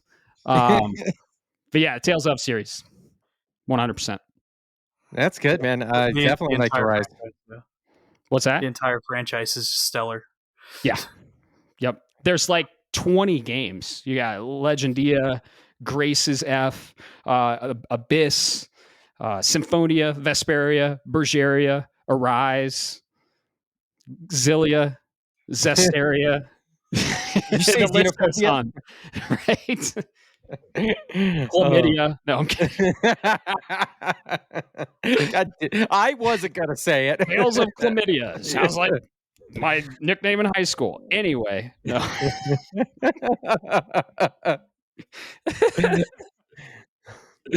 Oh shit! Oh, that's a good one. Oh, Little where the laugh. fuck were we? 7. Oh yeah, No, 7. 7. Oh yeah, you stole my number, or yeah, you stole my number 7. There, Matt. I did. It was Super Mario Galaxy. Okay. So I'm gonna plug this in just as a quick. It's not my favorite in the series, or it is my favorite in the series, but it's not my favorite when it comes to the soundtrack, which is going to surprise the hell out of a lot of people who know me. But I gotta put it out to my boy Uematsu. Final Fantasy VIII. It's going on that list. Yeah, that intro. Dude, it was the first opportunity where they got to do full orchestral music, and it really shows. Very cool. Yeah. I'm surprised this is so low on your list. So 8 is so here's the funny thing. 8 is my favorite in the Final Fantasy series, Mhm. but it does not hold my favorite soundtrack in the series. I'll give you that little bit of a hint. I see. Yeah, I get that. I can imagine which one might be your favorite soundtrack in the series, but we'll get to that when we get to it. Unless you steal it, because I got a feeling it's on yours. Well, I did, dude. It might be. I only have one Final Fantasy title on this list. I had to put it by IP. There's so many. Yeah, so I think we all have Final Fantasy on our list. So yeah, that's a good one. That's a good one. I still need to play 8, but Final Fantasy, yeah, incredible music. So Yeah, Alex. So for me, I'm sorry, it might be on somebody's. It might not. Who knows? You guys might not be as big of metalheads as I am. Doom Eternal. All day, every day. Mick Gordon is phenomenal. Yeah, he is. On that soundtrack. All over it. Saw it live at the Game Awards. It was epic. It was awesome. Bob, that's got to be on your list. It was not. And the reason it was not, it was going to be on the top 10. Like, I'm going to tell you right now, it was that really close. But something in the back of my mind said somebody's going to fucking say it. So I avoided the conflict. So there's another one of my honorable mentions out the door. Doom Eternal. Amazing. It is my favorite soundtrack, and it is my favorite Doom out of the 3 that recently, this whatever, I don't know, generation that you're calling it? Trilogy? Trilogy? Yeah, I agree. Eternal's the best one, in my opinion, for sure. I like to refer to it all as like the revived Bethesda games. And yeah. Like Wolfenstein New Order almost took it for me. But I'm like, which one should be at number 7 and which one shouldn't be on the list? Because like that's how I was looking at it. I'm like, but Wolfenstein just has memorable moments in the game for me, not necessarily the soundtrack. So gotcha. Doom had to take it. Very cool. That's a good one. I know we flexed the system here with Doom the Dark Ages, and I've used Doom Eternal to do some bass calibration. So that shit hits. And I feel like Eternal hits more than Dark Ages did, honestly. So Mick Gordon killed it. To a point, yeah, but shit, you can't go wrong with either one, honestly. They're both jams. You don't even notice you're playing a video game half the time. At least me. I don't notice I'm playing a video game when I'm playing Doom. So oh yeah, dude, the trilogy was incredible for sure. That's a good one. Yeah. So my next one was on the 64. There were 2 entries in the series. There was one entry that we don't talk about on the 360. But this soundtrack is composed by Grant Kirkhope. He also did Conker's Bad Fur Day. He also did Donkey Kong 64. And this is Banjo-Kazooie. Yeah, I knew that was coming. Dude, yeah. I can hear every single level in my head. And Grant Kirkhope was part of Rare. The most recent game that the team did, and I say the team because Rare kind of took their best of the best and created Platonic Studios, and they came out with a Banjo-Kazooie successor, 2 games, Yooka-Laylee, with not a bear and a bird, but a lizard and a bat. It was pretty good. And then they also did Yooka-Laylee and the Impossible Lair. But Grant Kirkhope did the whole soundtrack, and man, the Banjo-Kazooie soundtrack, incredible. I think it was one of the first, if not in the first handfuls of games, to have the music that would transition real time when you got close to one of the levels, and it would kind of do Gruntilda's theme in her castle based on the level that you were like next to. Like if you went to the winter level, it would have like more of the like chimes. Yeah. So it was like dynamic music. And I think it was one of the first on the 64. It's in my top 10 games of all time that we already talked about. Banjo-Kazooie. Dude, the Mad Monster Mansion level. Fucking epic. Yeah.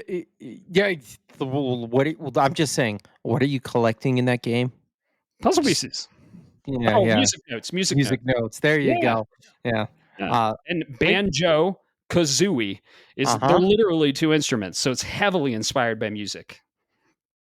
So, no, that's exactly it, dude. I respect that choice. Out of that era, I prefer Conker's Bad Fur Day, just because of a couple of different songs that are in there. But Banjo-Kazooie is a solid choice. I didn't think about the 64 era. Good call, man. You didn't steal. You didn't even come close to stealing anything. I don't think I have a single 64 game on here. You like in Conker's Bad Fur Day, I am the mighty Pooh. Yes. Yeah, that's an epic boss battle. Yeah, and I will throw my shit on you. Classic. Got a real opera singer to talk about flinging shit. That's all I'm saying. Right? Epic. All right. Yeah, Banjo-Kazooie, just classic. Incredible soundtrack. Banjo-Tooie had a really good soundtrack too.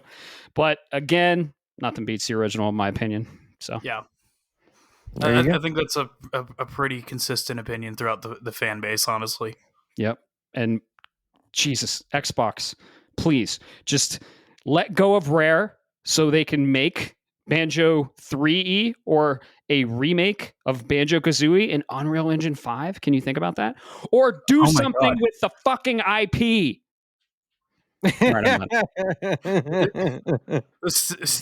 Preach. Come on, man. Keep going.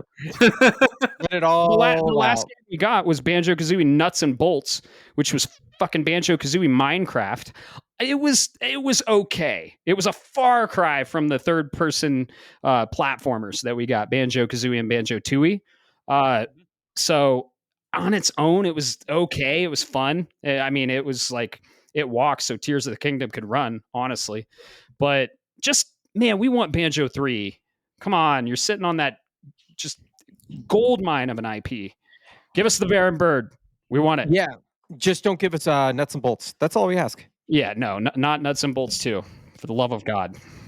Remember the one on there was one on the Game Boy Advance too. I forget what's called, like Gruntilda's Revenge or some shit like that. I played it. You nailed it. Yeah, that's exactly it. Gruntilda's Revenge. Nice. At least based on my memory. Yeah. So. Well, I'm going to call this next one just before, because I don't think anybody else here, but if it got stolen, I'd be really, really sad. Simply because not only is it in my top 10 music, it's my top game of all time. I'm taking it. It's Super Mario RPG, Legend of the Seven Stars. This soundtrack was a beautiful, beautiful merger between Nintendo and Square Soft when they were at the top of their game. And every part of this is the battle music, the overworld, everything part of it. They all fit. It goes back into the same that same theme that we've been talking about, where music has to fit the tone of the game or the level or whatever part of it. And every one of these fits. Yoshi's theme, the Yoshi's Island theme in there when you're talking. I love it. Even this soundtrack is so good to me that it's not only the music, but it's also the tunes that come out of it. Like when you talk to people, the sounds that come with the jumping or hitting a block, all of it is there. This is why I'm just the only thing that's so sad is the fact that it's so far down on the list, which gives you a bit of an idea of who's coming up. Oh yeah, yeah. That was the one game that almost made my list, and I was like, you know what? I need to let Bob have this one. Like, period, end of story. I know you love the game. It almost made mine. I get it, dude. Like, Paper Mario: The Thousand Year Door has a really good soundtrack too. That was a spiritual successor for Legend of the Seven Stars. So yeah, Legend of the Seven Stars just recently got remade, and they remade the soundtrack too. So good choice. You know what's funny? I played that entire game with the original soundtrack. That's how much I love it. I listened to the new mixes and I was like, okay, it's modern, but it is not but it's kind of like we did a remix and not a upscaling or improving the quality. So I was like, fuck that, going back to the original, played the entire game on the original soundtrack. Very cool. Yeah, Nintendo collaborated with Squaresoft on that one. Uh-huh. Yeah. Good one. All right. Yeah. My next one, it's a indie title. Journey. Oh yeah. Dude, the soundtrack for the game is just so fucking amazing. Okay, I listened to Journey, the soundtrack, not the band, the soundtrack, both phenomenal, but the soundtrack. And that one was actually like that inspired so much music out of me. Just learning the scales in the game. And that's awesome that it inspired you. The music the music is the game, if we're being completely honest here. It's a journey. Yeah, cheesy, but yeah, completely accurate. The game's very much driven by the music and the visuals. You don't get dialogue. It's just music and visuals, and it's art. In my opinion, like if we were to have top 10 most artistic pieces in gaming, that's number one for me, because the entire game is a living art piece. 100%. Austin Wintory. He does the soundtrack. Did you play The Pathless? I have not, no. Ooh, another good one. And are you excited for Sword of the Sea? Yes. Because that's another one of his. He did Abzu. He did Journey. He's doing Sword of the Sea. I do believe he did The Pathless as well. I can double check that. Austin Wintory. Journey's got one of the most fabled soundtracks of all time. It's a 3-hour game, Bob. You could beat it in an evening. And you will cry the entire time. Trust me. Yeah, the amount of time it takes to listen to the soundtrack is the time it takes to play the game. Yep. All right, I might. It's on the list of short games to fill in between. I'm so glad. I knew Matt was going to say something. And I'm so glad you said something, Alex, because as soon as you said that game, the first thing that came out of my ADHD pot riddled brain was "Don't stop believing." I had to make the distinction because there's people that might get confused. Right. Yeah. Sword of the Sea is a put down everything and play. It's probably going to be short, but yeah, Austin Wintory is one of the greats. He is an incredible composer. Journey was like one of the first things he did video game wise, wasn't it? Yeah. Yes, it was. Yeah. Good pick. Yeah, you just got to play it, Bob. There's I can't say anything. It's not what you think. It's short, and I think it won Game of the Year. And it's a 3-hour title too, winning Game of the Year. It's just an incredible journey. Yeah, man, great pick. The original Follow the Golden Path, if I'm completely honest. Yeah. Follow the light. I think this is all on our list, and I'm going to say it, and it's probably higher on your lists. Yep, we did a spoiler cast on it. No. Yep. Let's just all talk about it. I'm talking about Claire Obscure. It's my number one. 33. There went my number 2. Oh my god, dude! Yeah, I can't beat the top 3 of mine. I can't. Dude, yeah. Go ahead, Matt. What can we say? Kick the teeth off. Does someone want to put a clip of Minoko's theme? Dude, just I remember first hearing clips of the Minoko's theme, and I think one other. I think it was just like the Clair Obscur regular theme, and I was like, "Oh shit, this game's gonna be special. This game's gonna be fucking special." The composer, does anyone have the name? He was Lorien Testard. Yeah, Lorien Testard. The range of this and the tracks, the breadth, like the Renoir fight. I don't want to get into too many spoilers, but no one knows who that is. But there was a specific fight with just vocals and oh man. So it was your number 1 and your number 2? Yeah, I honestly think one of the big driving forces why that made number 1 for me was, spoilers, the song Un Vieux Timir, however it's pronounced in French, going into the Renoir fight. Yeah. It's so beautifully executed. Insane. That, you know, my groomsmen and I are going to be walking down the aisle to Minoko's theme. I got that approved by the wife. So that's awesome. Hell yeah. Bob, and it was your number 2? Yeah, it was number 2 on the list. But at the end of the day, what makes Clair good, or why it was under my number 2 is not only is everything memorable, everything fits, but this is one of those few times where you can take something that's offbeat from the theme. If you listen to an album cover to cover, you'll end up with these themes that kind of stretch out, and you get these tempos, and then there's this one like spike of randomness in the middle of the fucking game, and you can't, but yet it's not in a bad way. It catches you off guard, and then it catches you because you're like humming it in your head. And of course I'm talking about Minoko's theme. It does not, if you take that piece and shoved it in and did not have if you haven't played the game, you don't have any context, but I'm telling you, it is jarring, particularly what happens before and after those scenes before and after the entire Minoko intro arc, if you will. And you just end up with that industrial, like, almost. Is that the best term, Alex? You're the best.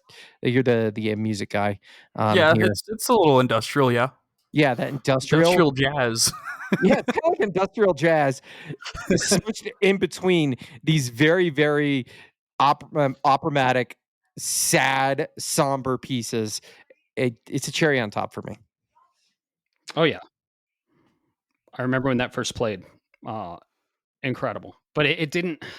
I can't beat my top 5 ever. That's why I said, oh yeah, top 5's easy because they still haven't been beat. And that's fair. Clair came out of nowhere for me. Like, oh yeah, I mean, I think I talked about that heavily in the spoiler cast, but damn, the soundtrack, and the think that they found him off of SoundCloud just makes it even better. Makes it 10 times better. He basically like went on Reddit and was like, "Hey, I'm creating a game. Who wants in? All right, we gotta play a clip of Minoko's theme. We gotta." So for the audience, since we're all on this,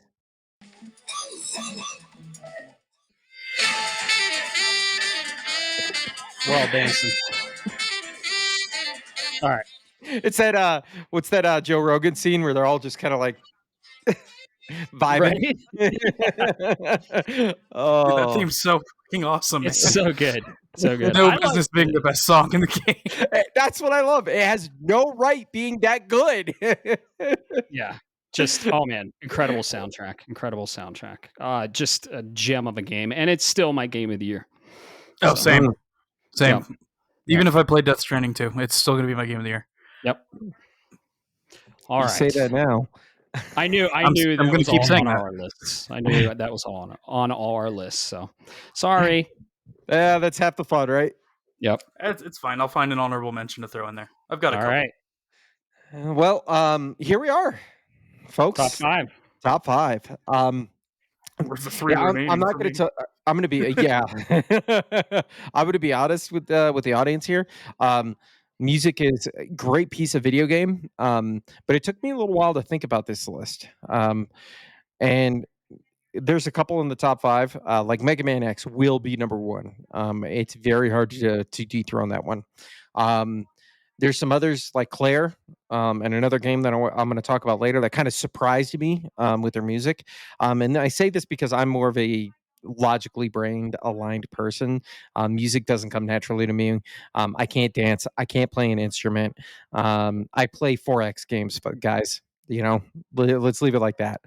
But number 5 on this list is the type of is the type of game where if I were to whistle the music, I still can do it to this day. I know the theme, or at least one of the main themes.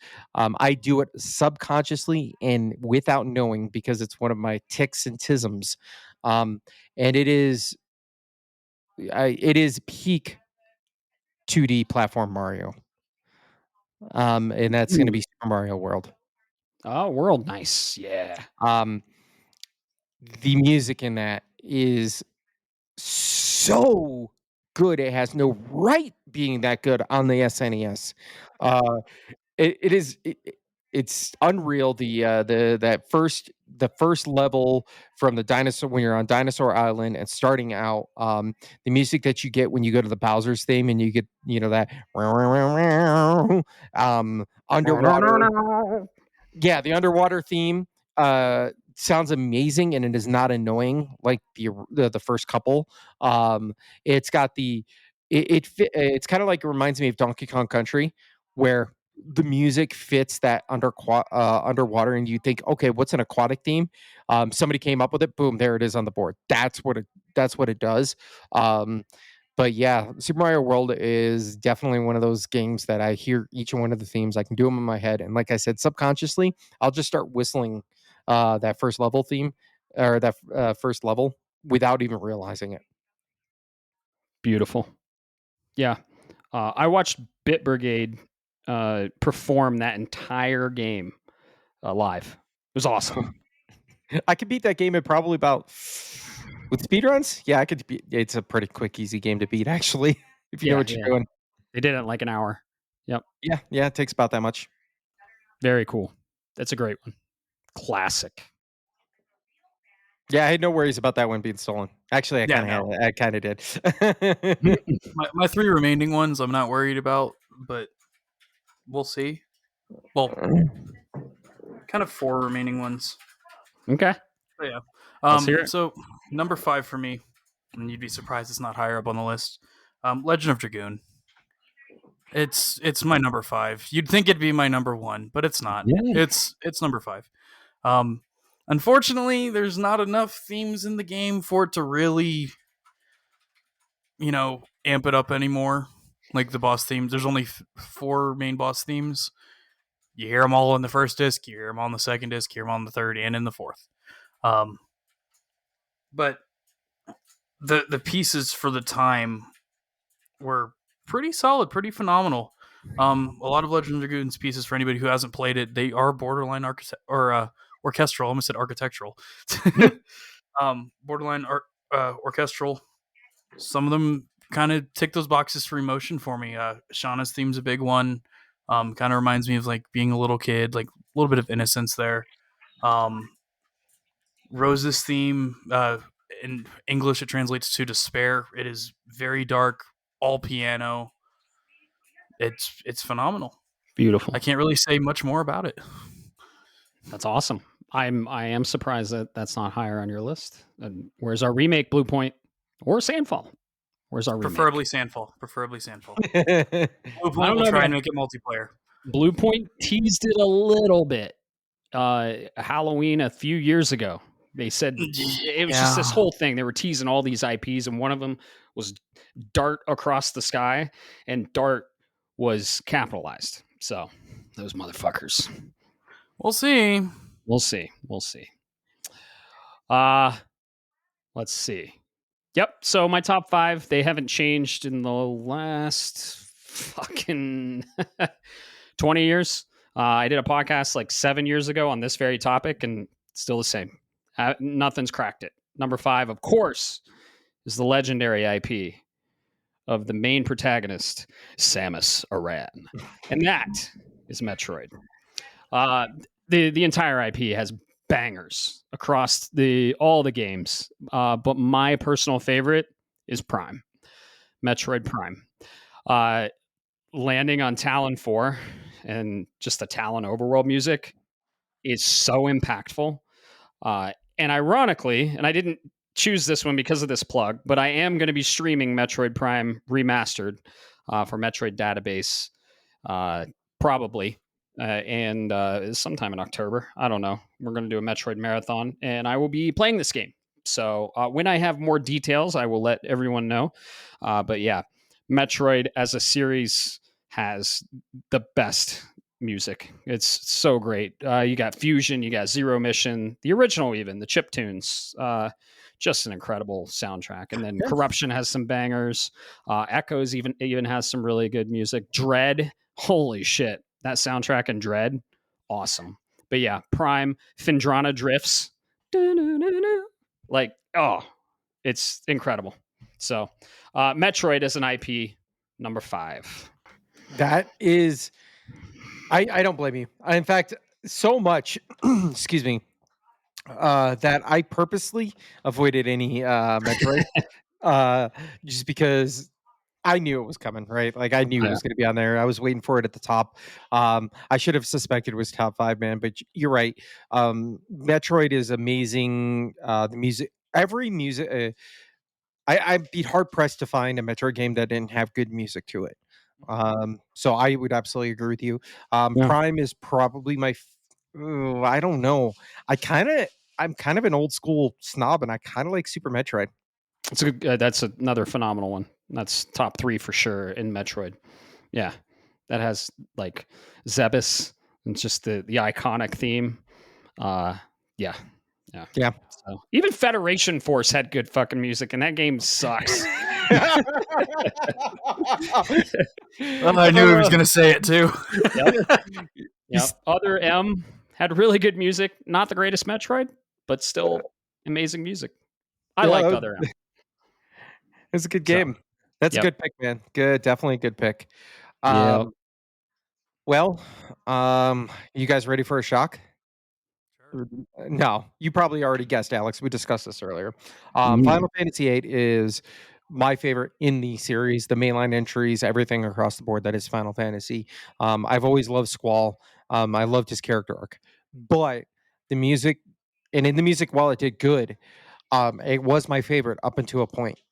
When the PlayStation 2 launched, I got to hear music, and I'm telling you, when I heard the opening theme, not the opening theme, but the first full track that came out of there, I went, holy fuck.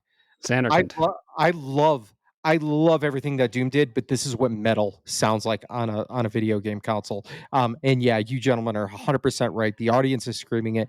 That's Final Fantasy X 10, whichever way you want to pronounce it.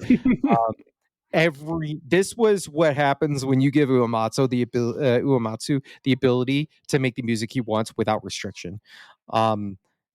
There is not a piece in this game that I do not love. It is. I still almost cry like a baby anytime I hear those first 3-4 piano notes. You know what I'm talking about. When you boot up the game and you hit start and you get new game, and you. Yes, exactly. And then you hear Titus and he goes, "This is my story." And you're like, "Oh shit, you know it's real." I love this game. I love this game. It's in my top 3 Final Fantasies for a reason. But it definitely cracked the number 1 on the top of the music list when it comes to it. Just because I'm sorry, everything that came before it does it better, and everything after looks visually amazing, but I think is missing a piece of that soul. Beautiful. And you mentioned the heavy metal when he's playing Blitzball and he's upside down and Sin comes in and it's like, oh yeah, It's stuck in my head. Like, 10 was incredible. I love 10. And then Xanarkand, of course, the piano. Yes. So, I'm so happy you didn't say the Final Fantasy on my list, dude. I'm so happy somebody else said 10 because that's not the one on mine. Dodged a bullet. Final Fantasy as an IP is my top. But I have one from Final Fantasy as well. I love to see that it's just peppered throughout this entire list across all of us. So yeah, I don't think either of you have mine because you know me and you're like, we're not going to steal that one from. Yeah. So you know what's It's funny? also not my favorite one, but I get it.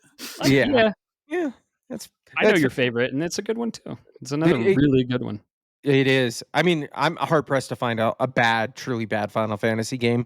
And what you know, it's funny is this game showed me what metal can sound like, and this is why I say Uematsu walked, simply because less than a month later we got DMC, and that game ran. Ooh, yeah, with the metal music on a PlayStation 2. So, good shit. Yeah, Devil May Cry 5 is an amazing soundtrack. I'm out of here. Hell yeah. Let's see that DMC1 remake. Right? Oh my god, that'd be so gorgeous nowadays. Oh. Apparently it's rumored. All right, Alex, what's your number 4? So number 4, I had to have the rule of 1 per IP, and this one kind of bends that rule because of something that's going to happen later in my list. Secret of Mana. Oh yeah, good. Ooh. It, like I said, bending the rule a little bit. The first one is technically a Final Fantasy game, but the second one defined the Mana series as its own separate IP, and that is Secret. Did you play Visions? I have not played Visions. Oh, you need to. The soundtrack in that game, dude. Everything about that game. Yes. Yeah. You gotta play it. Shit, what can I say about Secrets that hasn't been said over the past 30 years that it's been around? Absolutely stellar soundtrack. For me, every track is instantly recognizable. And dear God, it really pushed the SNES. It really did. Yeah, it did. You got to play Visions. So write this down: Stellar Blade, Visions, Mana, Death Stranding 2. Start making a list. Visions of Mana. Copy this: Final Fantasy 8, Mass Effect, Final Fantasy 12. Yo, no, you don't have to. No. Sorry, I let my own opinion out there, but no, you don't have to play 12 at all. Yes, you do. But talk about the music. The music of 12 is some of the best. Yeah, but thank you. In my opinion, of course. Secret of Mana, really good one. That's one of another Square Soft or Square Enix title. I think it's Square Soft at the time. Yeah, Square Soft. Yep. So yeah, you got to play Visions. That soundtrack is banging. I just added it to my Steam list. Hell yeah, awesome. Yeah, that's a good pick. I might be stealing this one from you, Alex, and I'm sorry, but I think it's on your list. Yeah, I know it's not on Bob's list, but Gen 4 was specifically my favorite, and this is Pokemon. Oh yeah, no, it's not on my list. You're good. Okay. Pokemon the IP. Yeah, but no, Pokemon the series. Just man, the original, like that's the iconic theme, right? What can I say? And then Diamond and Pearl really kicked it up a notch. I love the Diamond and Pearl soundtrack. Emerald was great too. And if you listen to our top 10 games in episode 10, you'll see that a lot of my list correlates. And that's because I really value the music in video games. So if you know of my top 10, you'll probably see where this is going. But yeah, Pokemon has incredible music. The gym battle theme, some of the towns, gold, silver, red, blue, yellow, Diamond and Pearl. Hell, even Scarlet and Violet had some good tracks. So yeah, iconic themes. I mean, even Colosseum, XD Gale of Darkness had really good tracks. If you're working and you want like a chill, like lo-fi based soundtrack, a lot of Pokemon lo-fi out there. A lot of the towns are like super chill. I mean, like some of the mountain towns. Just Game Freak cooked, and it's got some of the best tracks in video games. So it's in my that didn't crack my top 3 because the top 3 are up there. I know one of them is yours, Bob. I'm pretty sure, but Pokemon number 4 for me, specifically Diamond and Pearl. Dude, the Lavender Town is just like the greatest theme to fall asleep to. Yep. Yep. So permanent sleep too. Oh, right. And then you get your dreams eaten by Gengar. Play that at my funeral. Take notes, everyone. Right. Yeah. It's just so recognizable, right? If you hear Pokemon, you know, oh yeah, that's fucking Pokemon. So yeah. All right. Yeah. We're in our top 3. I only got one left in there. Oh shit. He's right. No, you're right. I'm in there too. I'm in that same boat with you, man. But I'm gonna give you some. Or one. Sorry, I got one. Top 3 out of this. This one comes a little out of. Well, I mean, it's not out of left field. It's not one that mainline that most people would think about necessarily. But for me, it holds a special place. So much that it's in my top 3 games of all time, actually. By Kelly Bailey, who still works for this company that he started making this game with. And not only is it my favorite soundtrack out of the same game, it's also my favorite game out of the entire out of the 2-part series, 3-part, 4-part, whatever you want to call it. And that's got to go to Valve's Half-Life. This game back in the day, the music to this day, it's very techno inspired in a lot of regards, but it slaps, and it's like Death Stranding in regards to where you hit certain points and then the music kind of fades in and starts to build up, and you don't get that sense. It doesn't hit you jarringly. The best example I can give, spoilers, you get to get your suit within the first 5 minutes of the game, right? But when you grab your suit, this like techno beat drops as you're getting all of this boring ass. I say boring, but it's a bunch of technical jargon of the suit booting up and doing self-diagnostic, and you hear that, and it starts to continue off. Alex, I see you know what I'm talking about, right? Yeah. And it just fades in, and it feels a little weird to overlap, but it kind of gives you a sense of what you're about to get into. That, and quite frankly, the little clips of sound that happen whenever you pick something up or do anything else that's outside of the music blend so well that they're used in the assets have been reused in other games. Let's leave it like that. But yeah, Half-Life. I've got the fucking tattoo on my arm for a reason, folks. And that's why it sits at number 3. Hell yeah, that's a good one. That's a really good one. I expect nothing less, honestly. So, for me, this one, I can't just say it's one game. It's 3, but it's Final Fantasy 13. Like, I think everybody saw that coming from a mile away. Both of you guys did. And that's why I was like, please don't.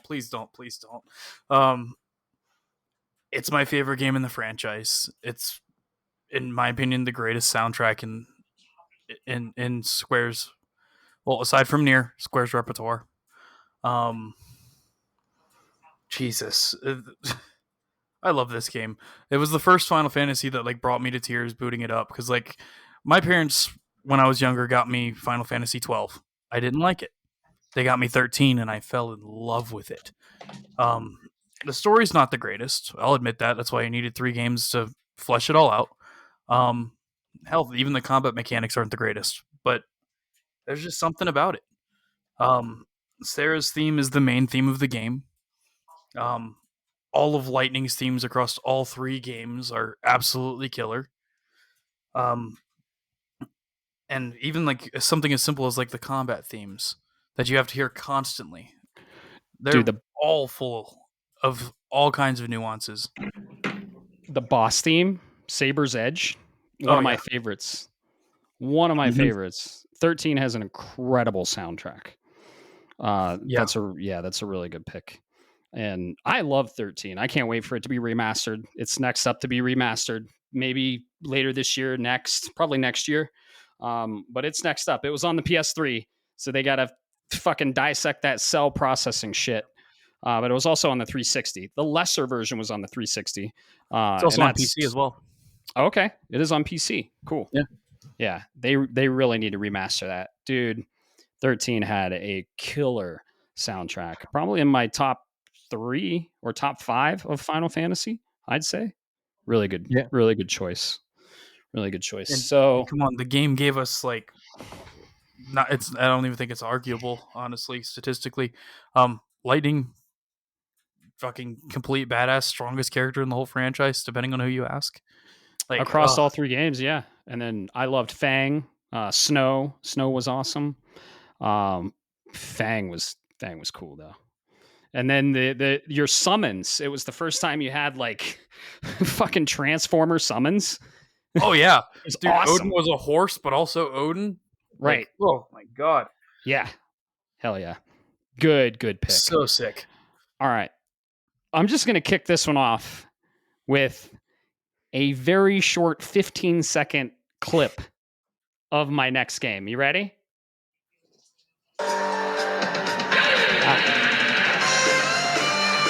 I'm not surprised.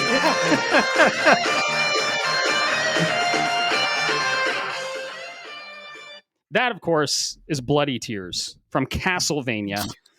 I had to give you that one. I knew it was going to be on your list, man. Oh my god, dude! Yeah, this is my top 3. It's my third one. Castlevania across the entire series is amazing. The composer Michiru Yamane, she's awesome.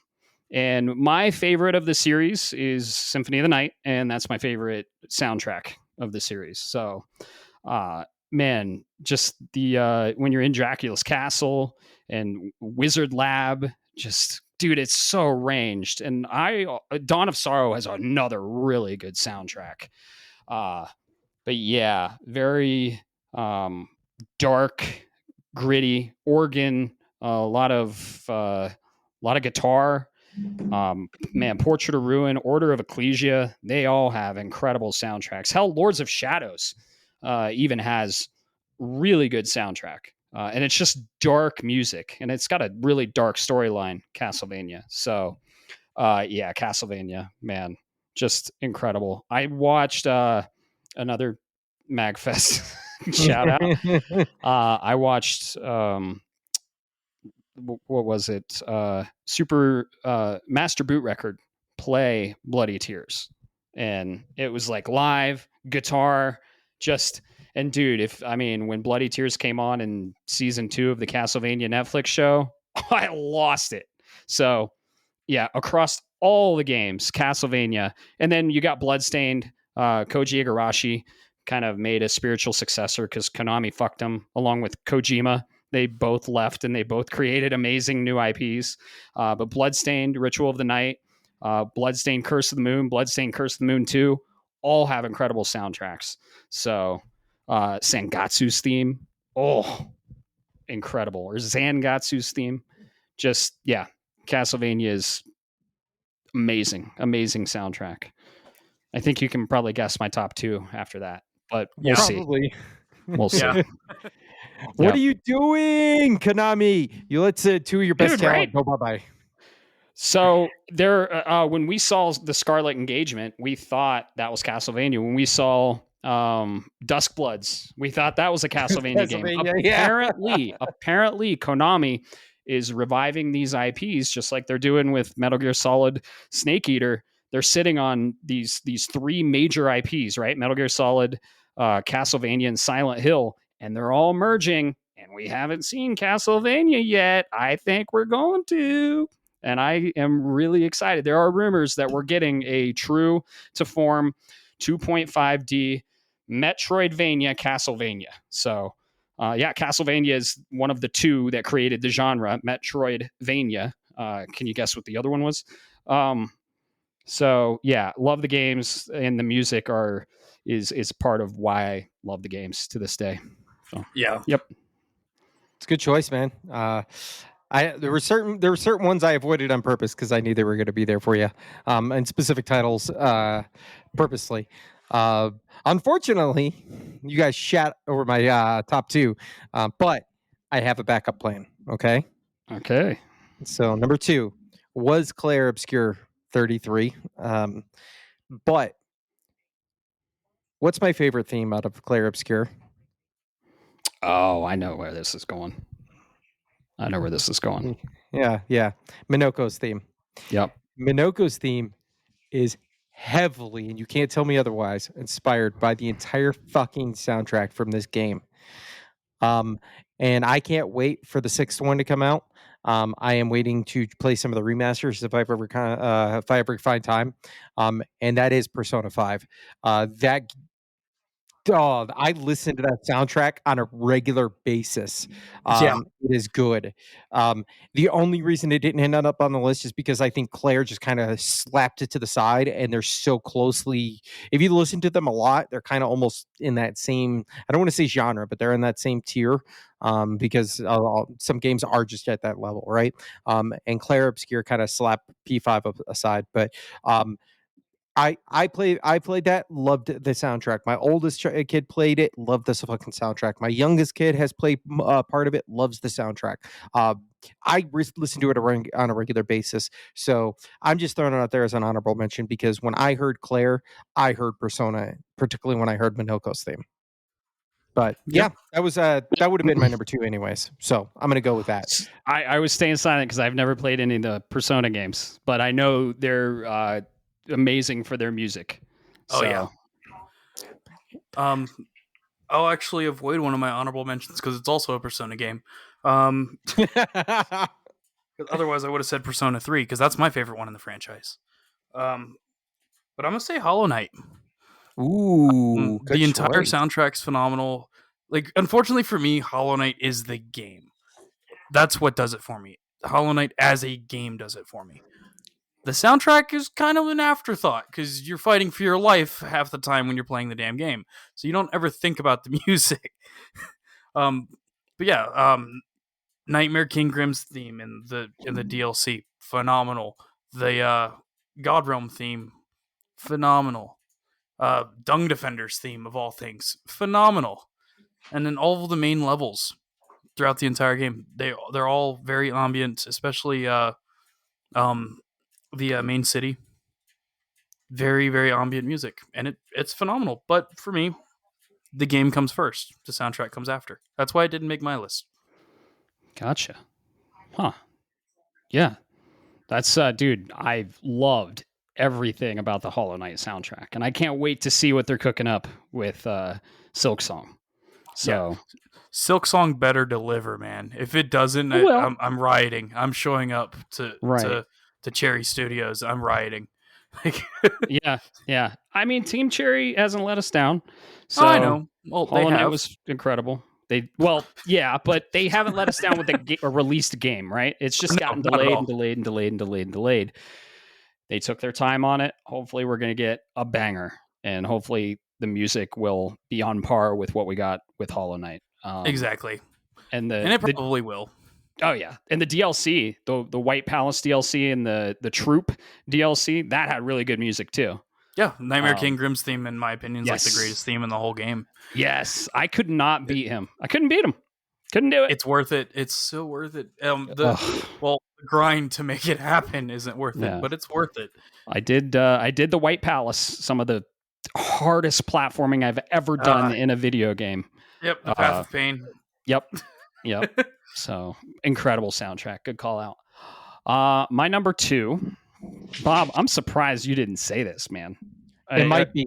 I avoided some titles purposely. Well, this game revolves around musical instruments, and are you thinking of the same thing? Maybe. Keep going. I'll let Little Hylian called Link. Yeah, of course. The Legend of Zelda, dude. Maybe. Yeah. I avoided it. Yeah. Okay. Yeah. What can I say? This game is up there because of the soundtrack. Everything revolves around the instruments. I mean, Ocarina of Time, like it's in the name. Usually, up until Breath of the Wild or Tears of the Kingdom, you had an instrument integral to the core concept and gameplay of the game. Wind Waker, you had a baton, and you were like a conductor, right? That could control the wind. Ocarina of Time, you had your ocarina. In Link to the Past, you had your flute. Oracle of Ages and Oracle of Seasons, you had your harp. Just and then Link's Awakening, you have you go around the dungeons and collect all the instruments, all 8 of them, to awaken the windfish. Dude, Zelda's Lullaby, the main theme for Zelda, the Shadow Temple in Ocarina of Time, the Forest Temple in Ocarina of Time, Ganondorf's theme. Like, I'll go on. Like Twilight Princess, the Arbiter's Grounds. Holy shit, incredible. Zora's Domain. Like, dude, that game is known for the music, and that is why it's real, dude. The 1 and 2 are like neck and neck. Zelda is up there for me, and it's really neck and neck. So, Zelda has incredible music. The overworld theme for the original, when it comes on, is just so impactful. Bingo. Yep. Yeah. That's another one of those themes that I just hum in my head naturally. I purposely avoided putting it in my list because I wanted to shake things up, and I knew I had a feeling somebody was going to put it. I just didn't think it was going to take this fucking long. Yeah, it's up there for me, dude. It's almost at the top. If it wasn't for my top game, which I think you all know. But yeah, dun dun dun dun dun dun dun dun dun. I mean, it's iconic, right? Yeah, the main theme. Yes, it is. I had to refrain from putting Majora's Mask on mine because I knew you were going to say Zelda. Oh, dude, Majora's Mask has a banger overworld theme too. The start theme for Ocarina of Time, the start theme for A Link to the Past. Like, these are just Yep. Yeah, they sit there. There's a reason that they do. Like you said, go ahead. The legendary Koji Kondo. And when you're talking about games, not only games that fit the theme, Zelda is an adventure game ultimately. And it's an RPG. Yeah, the music, it just kind of screams adventure, almost like a Lord of the Rings, if you will. I'm going on an adventure. Yep. Yeah. Just every game has an incredible soundtrack. Breath and Tears. I mean, just the sound design of Breath when you're going out, and just like those like 3 piano notes, like and then it just like you hear the wind and the ambience. Just incredible. I'd say Ocarina of Time is my favorite of all of them. I mean, it's goated. It's goated. What can I say? Like Twilight Princess is my favorite, but Ocarina of Time has the best soundtrack. The Fire Temple, the Water Temple. Come on. That was the only reason. That was one of the other reasons it wasn't on my list, is because I see where you're going with that. Some of the the Spirit Temple and things like that, they were a little underwhelming, and I think there was some of those tracks didn't hit as hard, and because of that, it kind of fell down the list. But like Kakariko Village, come on, Gerudo's Valley or Gerudo Valley, yeah, the Lost Woods. Yeah.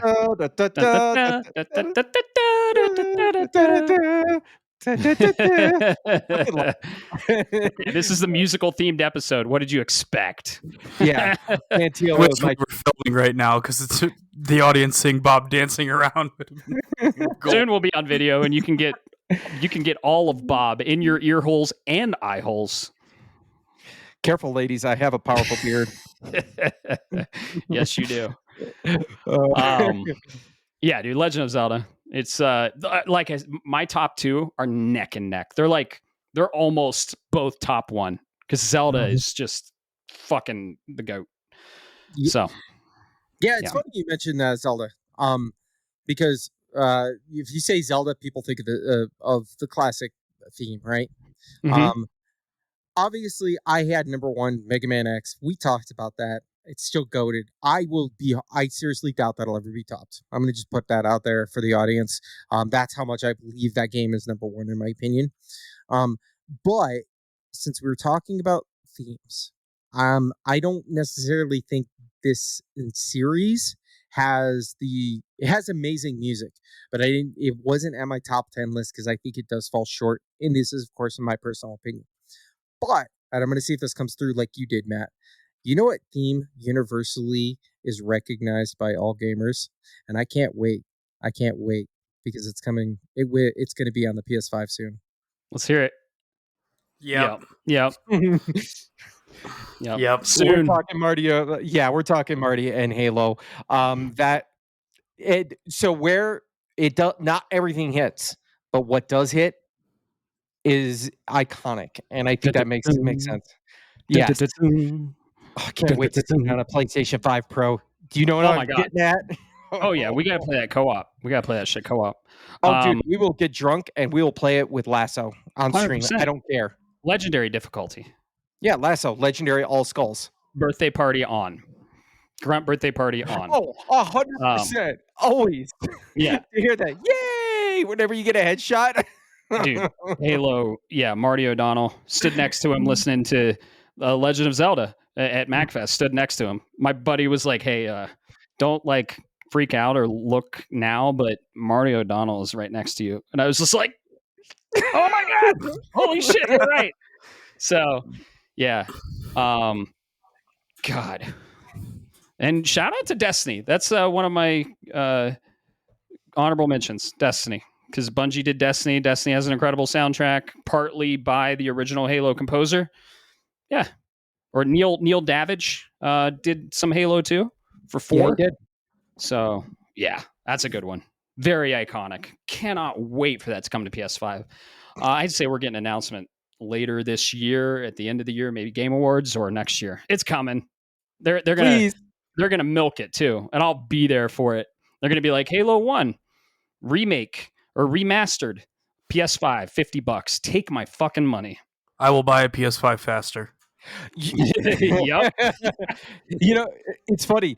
A listener, a buddy of mine, you know what he told me, Matt, when they announced this? And if it's not the name, what? It's Halo Re-Evolved instead of Combat Evolved. Very cool. I was like, it's so good. Get on it, Phil Spencer. God damn it. Yeah. Do stuff. Do something. No. Oh shit. All right, Alex. What's your number one? Numero uno. Well, my number one was already taken, but that was Clair Obscur. Sorry. Hey, it's all good. It's all good. There's no hard feelings here. We can talk more about Claire if you want. I mean, oh no, there's no need to. We did it for 4 hours. Yes, we did. If you haven't listened to that, go listen to it. If you played Clair Obscur, it's an awesome podcast. One of our most listened to podcasts, actually. Fun fact: one of our most downloaded and most listened to podcasts. So shout out to you and Caleb. People love you. Yeah. So for me, I'm just gonna play the theme and see if you guys recognize it. If you don't, that's fine. Okay. What do you got? Yes. Hold on. Yeah.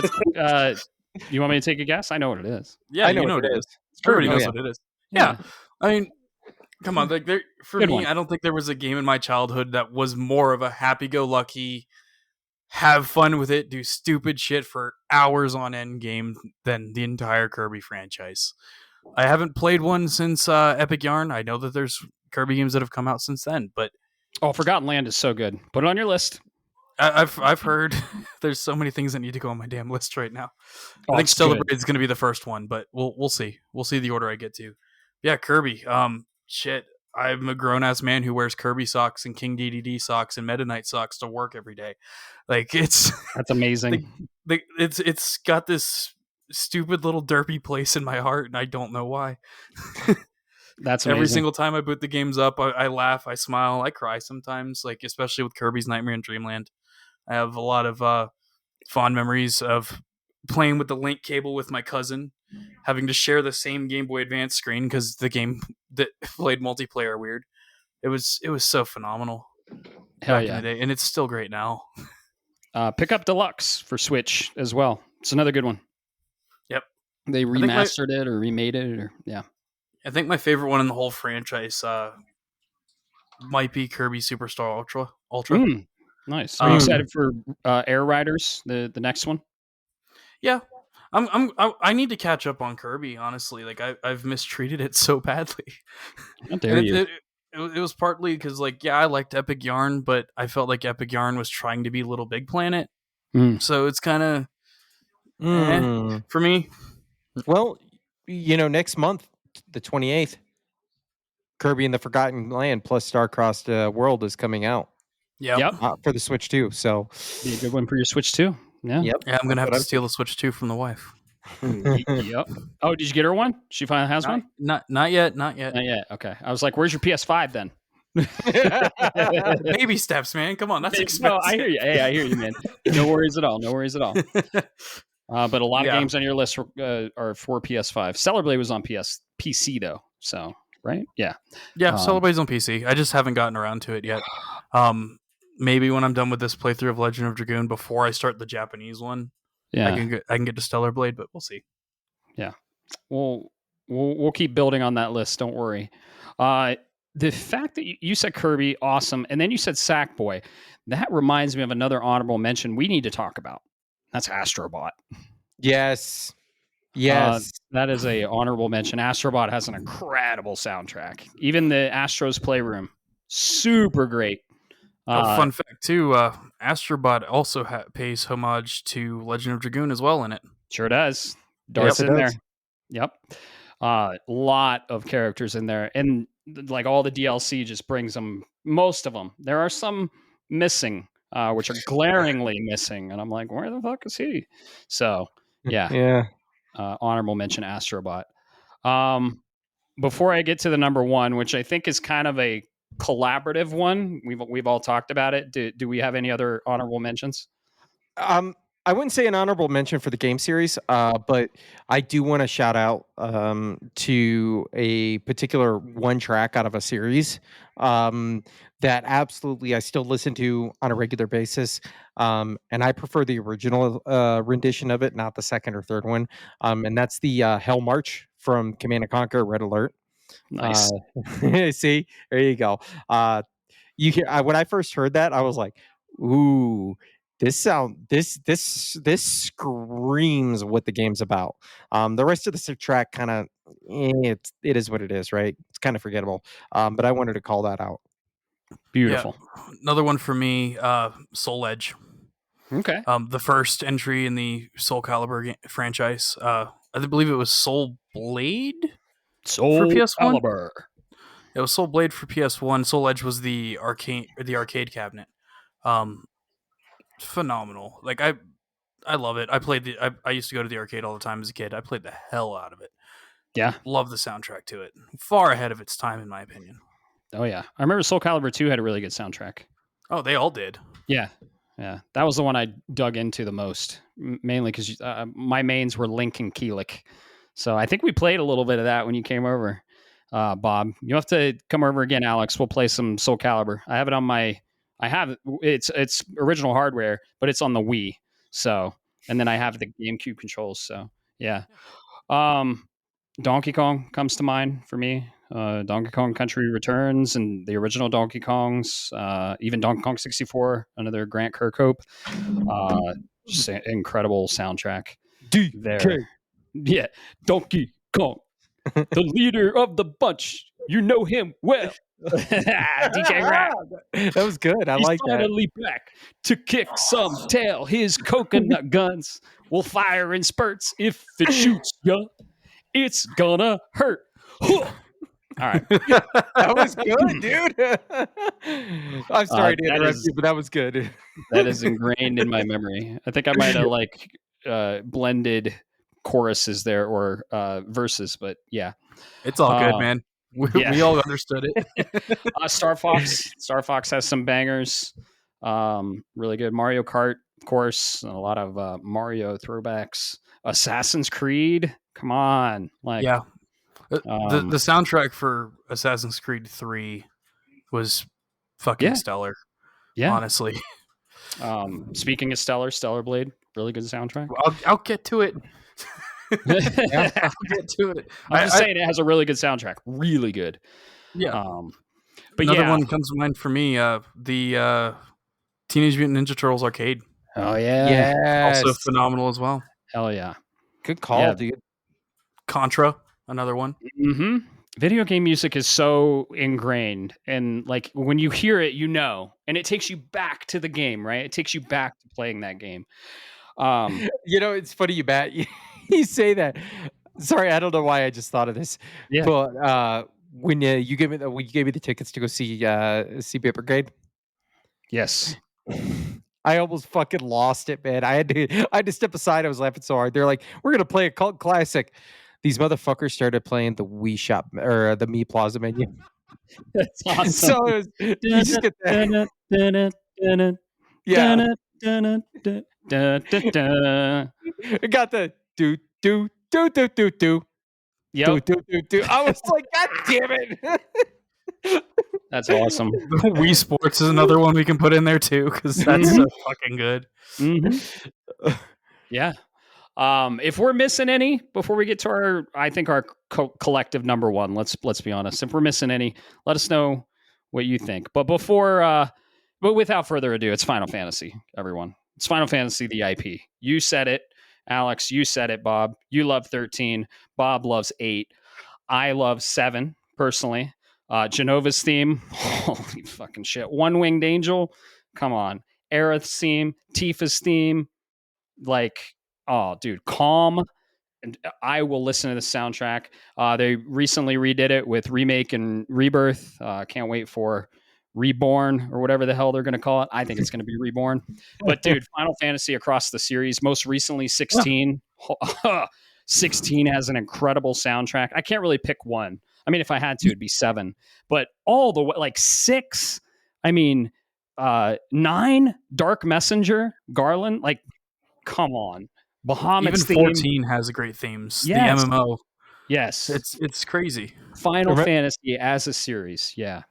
Remember, the Final Fantasy soundtrack, like the entire series, is so iconic that you remember, gentlemen, you can purchase and buy and play soundtracks from the other Final Fantasy mainline themes while you're driving around in Final Fantasy 15.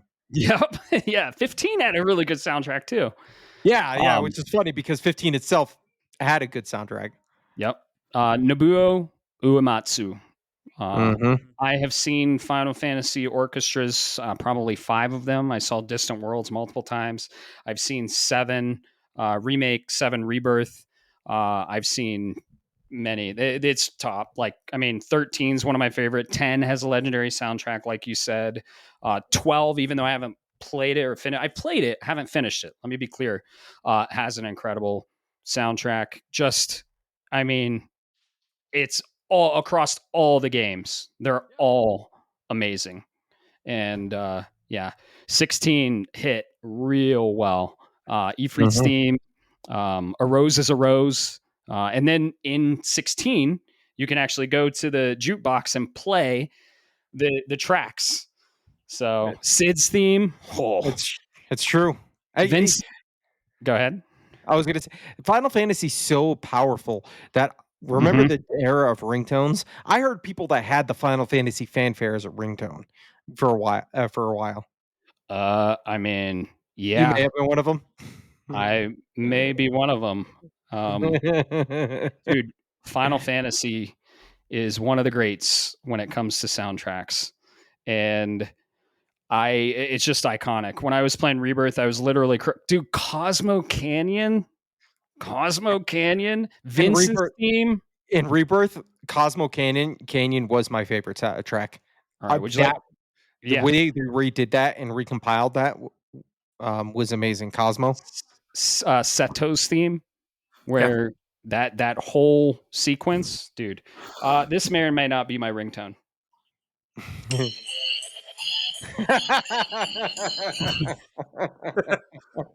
Expect nothing less, honestly. I'm not done, and you'll love this one, Alex. This is also one of my ringtones. Yep. That, of course, is the boss theme I was talking about from 13. And yeah, even Advent Children, he has the ringtones like da, da, da, da, da, da, da, da. The fanfare across pretty much all of the main lines.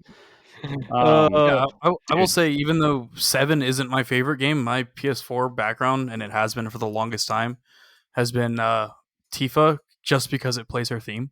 Because I think the theme's gorgeous. Oh yeah, and it plays her theme from Remake, but it plays her theme, and it's gorgeous. It's beautiful. Yep. And then in Rebirth, you can play it on the piano. I have just a couple more because I have to give a shout out to 10. There it is. That theme makes me cry, man. I know. Thank you. And then this was the one I was talking about. Yep. The OG, the classics. Those are all on my phone, by the way. Oh, it's funny. Prompto in 15 will do that sometimes after battle. I don't know if you remember. Yeah, it's pretty funny. I think all three of us can agree. All four of us. I know Caleb agrees too. All three of us can agree that Final Fantasy is. We all had it in our list, and it's definitely top for me as an IP. Like I said, Legend of Zelda and Final Fantasy are neck and neck. But yeah, dude, One Winged Angel, Genova's theme for Rebirth. If you want to like fucking just melt, it's incredible. It's got like a little bass in there. Sorry, Alex, for playing that theme. Xanarkand is it's close to my heart too.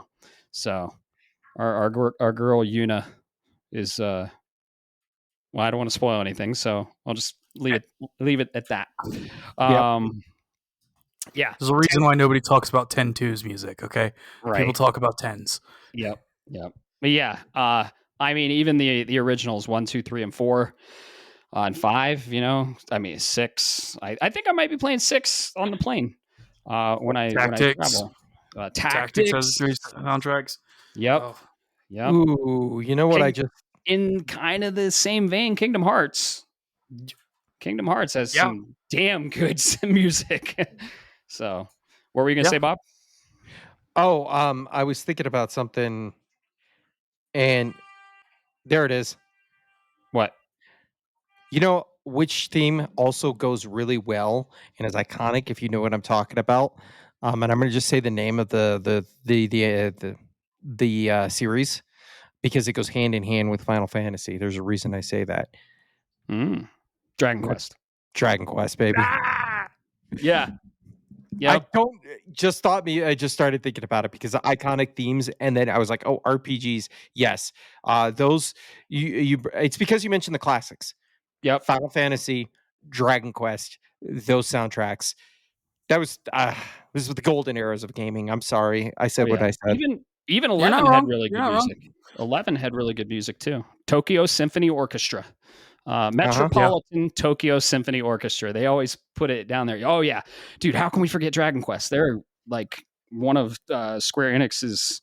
That's some of the best soundtracks. Honestly, I'm excited for Flames of Fate. But yeah, good shout out and good one. I'm gonna give one last one as well. Okay, because nobody said it, and I'm not surprised. Parasite Eve 1 and 2. Ooh, yeah, soundtracks were also stellar. Yep. I wish I could find black labels of those that didn't cost an arm and a leg. True. We all thought that Project Eve was a sequel to those, but it ended up being Stellar Blade, which is fine. Great game. And sorry, I keep bringing it up, but Bioshock. Bioshock, yeah. Specifically for me, Infinite was the soundtrack that I really loved. Yep. Dude, there's so many out there. We probably missed some, but we want to hear from you guys, our listeners. Let us know what your favorites are. We'll talk video game music all day. Honestly, it's one of the major reasons I'm in video games. It's part of the immersion. I love video game music. I actually listen to movie soundtracks and video game music for my music, or a lot of instrumental stuff. And they say like classical or orchestral music helps the brain. It helps you focus and it helps you think and it helps develop the brain. So, and some of this stuff is on the level of Mozart, you know? So yeah, video game music is ingrained not only when I play the video games, but when I'm out in my car or anywhere I'm listening to music. I usually listen to video game music soundtracks. So it's a huge part of who I am. I'm sure you guys are the same. Yeah, absolutely, man. Yeah. So yeah, hop on Discord. Let us know your favorites and your favorite soundtracks and why they hit you hard. So this has been a really fun episode. I fucking love video game music, and it's been very fun. So, you guys have any fun plans for the rest of the week and the weekend? Video games. Yeah, I have a concert tomorrow. Nice. So you going to see? It's 4 death metal bands. It's Boundaries, Straight from the Path, or no, Boundaries, Stick to Your Guns. There we go. The other band, like with a name like that. At the Gates and Psycho Frame. Very cool. Very cool. Not At the Gates. Gates to Hell. There we go. Jesus, metal bands all have similar names. Speaking of metal, another shout out Devil May Cry. I think we talked about Devil May Cry. Incredible. Dante's Inferno. Same thing. Dante's Inferno. Yeah. How about you, Bob? Any fun plans for the weekend? No, sir. It involves a lot of recovering as I get used to a new schedule, and the kids start school next week. So it's one last weekend of hurrah of getting drunk and playing video games. So look for my roads out there on the Chiral Network. I know this is a side, but I've literally spent probably 5,000 chiral crystals repairing my roads last night, Matt. I just went down from one part of the continent to the next. You just kept going around and going, oh, that one's at like 52%. Let me drop in a bunch. And there's a reason why I was able to do that. You'll find out eventually when you get there. But yeah, probably trying to finish up the platinum for Death Stranding 2 if I can. Awesome, man. That's a feat for sure. I would love to play Death Stranding, but I won't say unfortunately because I'm very excited for this. I'm going to be flying to Ohio tomorrow to visit family and to be around family for my grandma's 90th birthday. So I'll be gaming on the plane. I think I might play something on the Switch. I might actually hop back into Final Fantasy VI. I got that itch for that turn-based pixel art RPG. So, yeah, I'm going to be visiting Ohio for a week, and then when I come back, you bet your goddamn ass I'm going to be playing some Death Stranding. I'm going to be building those roads after I play Sword of the Sea, because I got to play Sword of the Sea. It's going to be it's free it's included with your PS Plus Essentials and Up subscription. And I'm a huge fan of Journey. We talked about Journey. We talked about Austin Wintory. He's one of the best composers. He's composing Sword of the Sea. It's going to be a small game that is probably going to take maybe 1 or 2 sessions, might be 5 to 10 hours. But yeah, I got to play that. And then I'll jump back into Death Stranding, finish it, and probably go right into fucking Metal Gear Solid Delta. Let's be honest. So cool. Well, this episode's been super fun. Thanks so much, Alex, for being a guest on the show. We appreciate you being here. And thanks for sharing your music tastes and your expertise in this matter, because like I said, you created our intro and outro. And again, we really appreciate that. So thank you. Yeah. Thank you so much. It's always nice being here. Cool. Bob, did you want to add something? No, sir. Okay. You put your finger up. But yeah, this has been episode 15, one of the core episodes, one of my favorite ones about the video game soundtrack. So everyone, have a great rest of your day and keep the conversation going. Meatball football rules. Shapes of Gaming is a podcast shaped around gaming and, most importantly, our community. That's you. It is written, created, and recorded in beautiful Colorado Springs, Colorado by me, Matt Stenson, and my good friend Bob Harriman. If you would like to be part of this amazing community, Be sure to like, subscribe, or follow us on all the social media platforms or the podcast app of your choice. Thanks so much for listening, and always remember, keep the conversation going, and most importantly, keep gaming.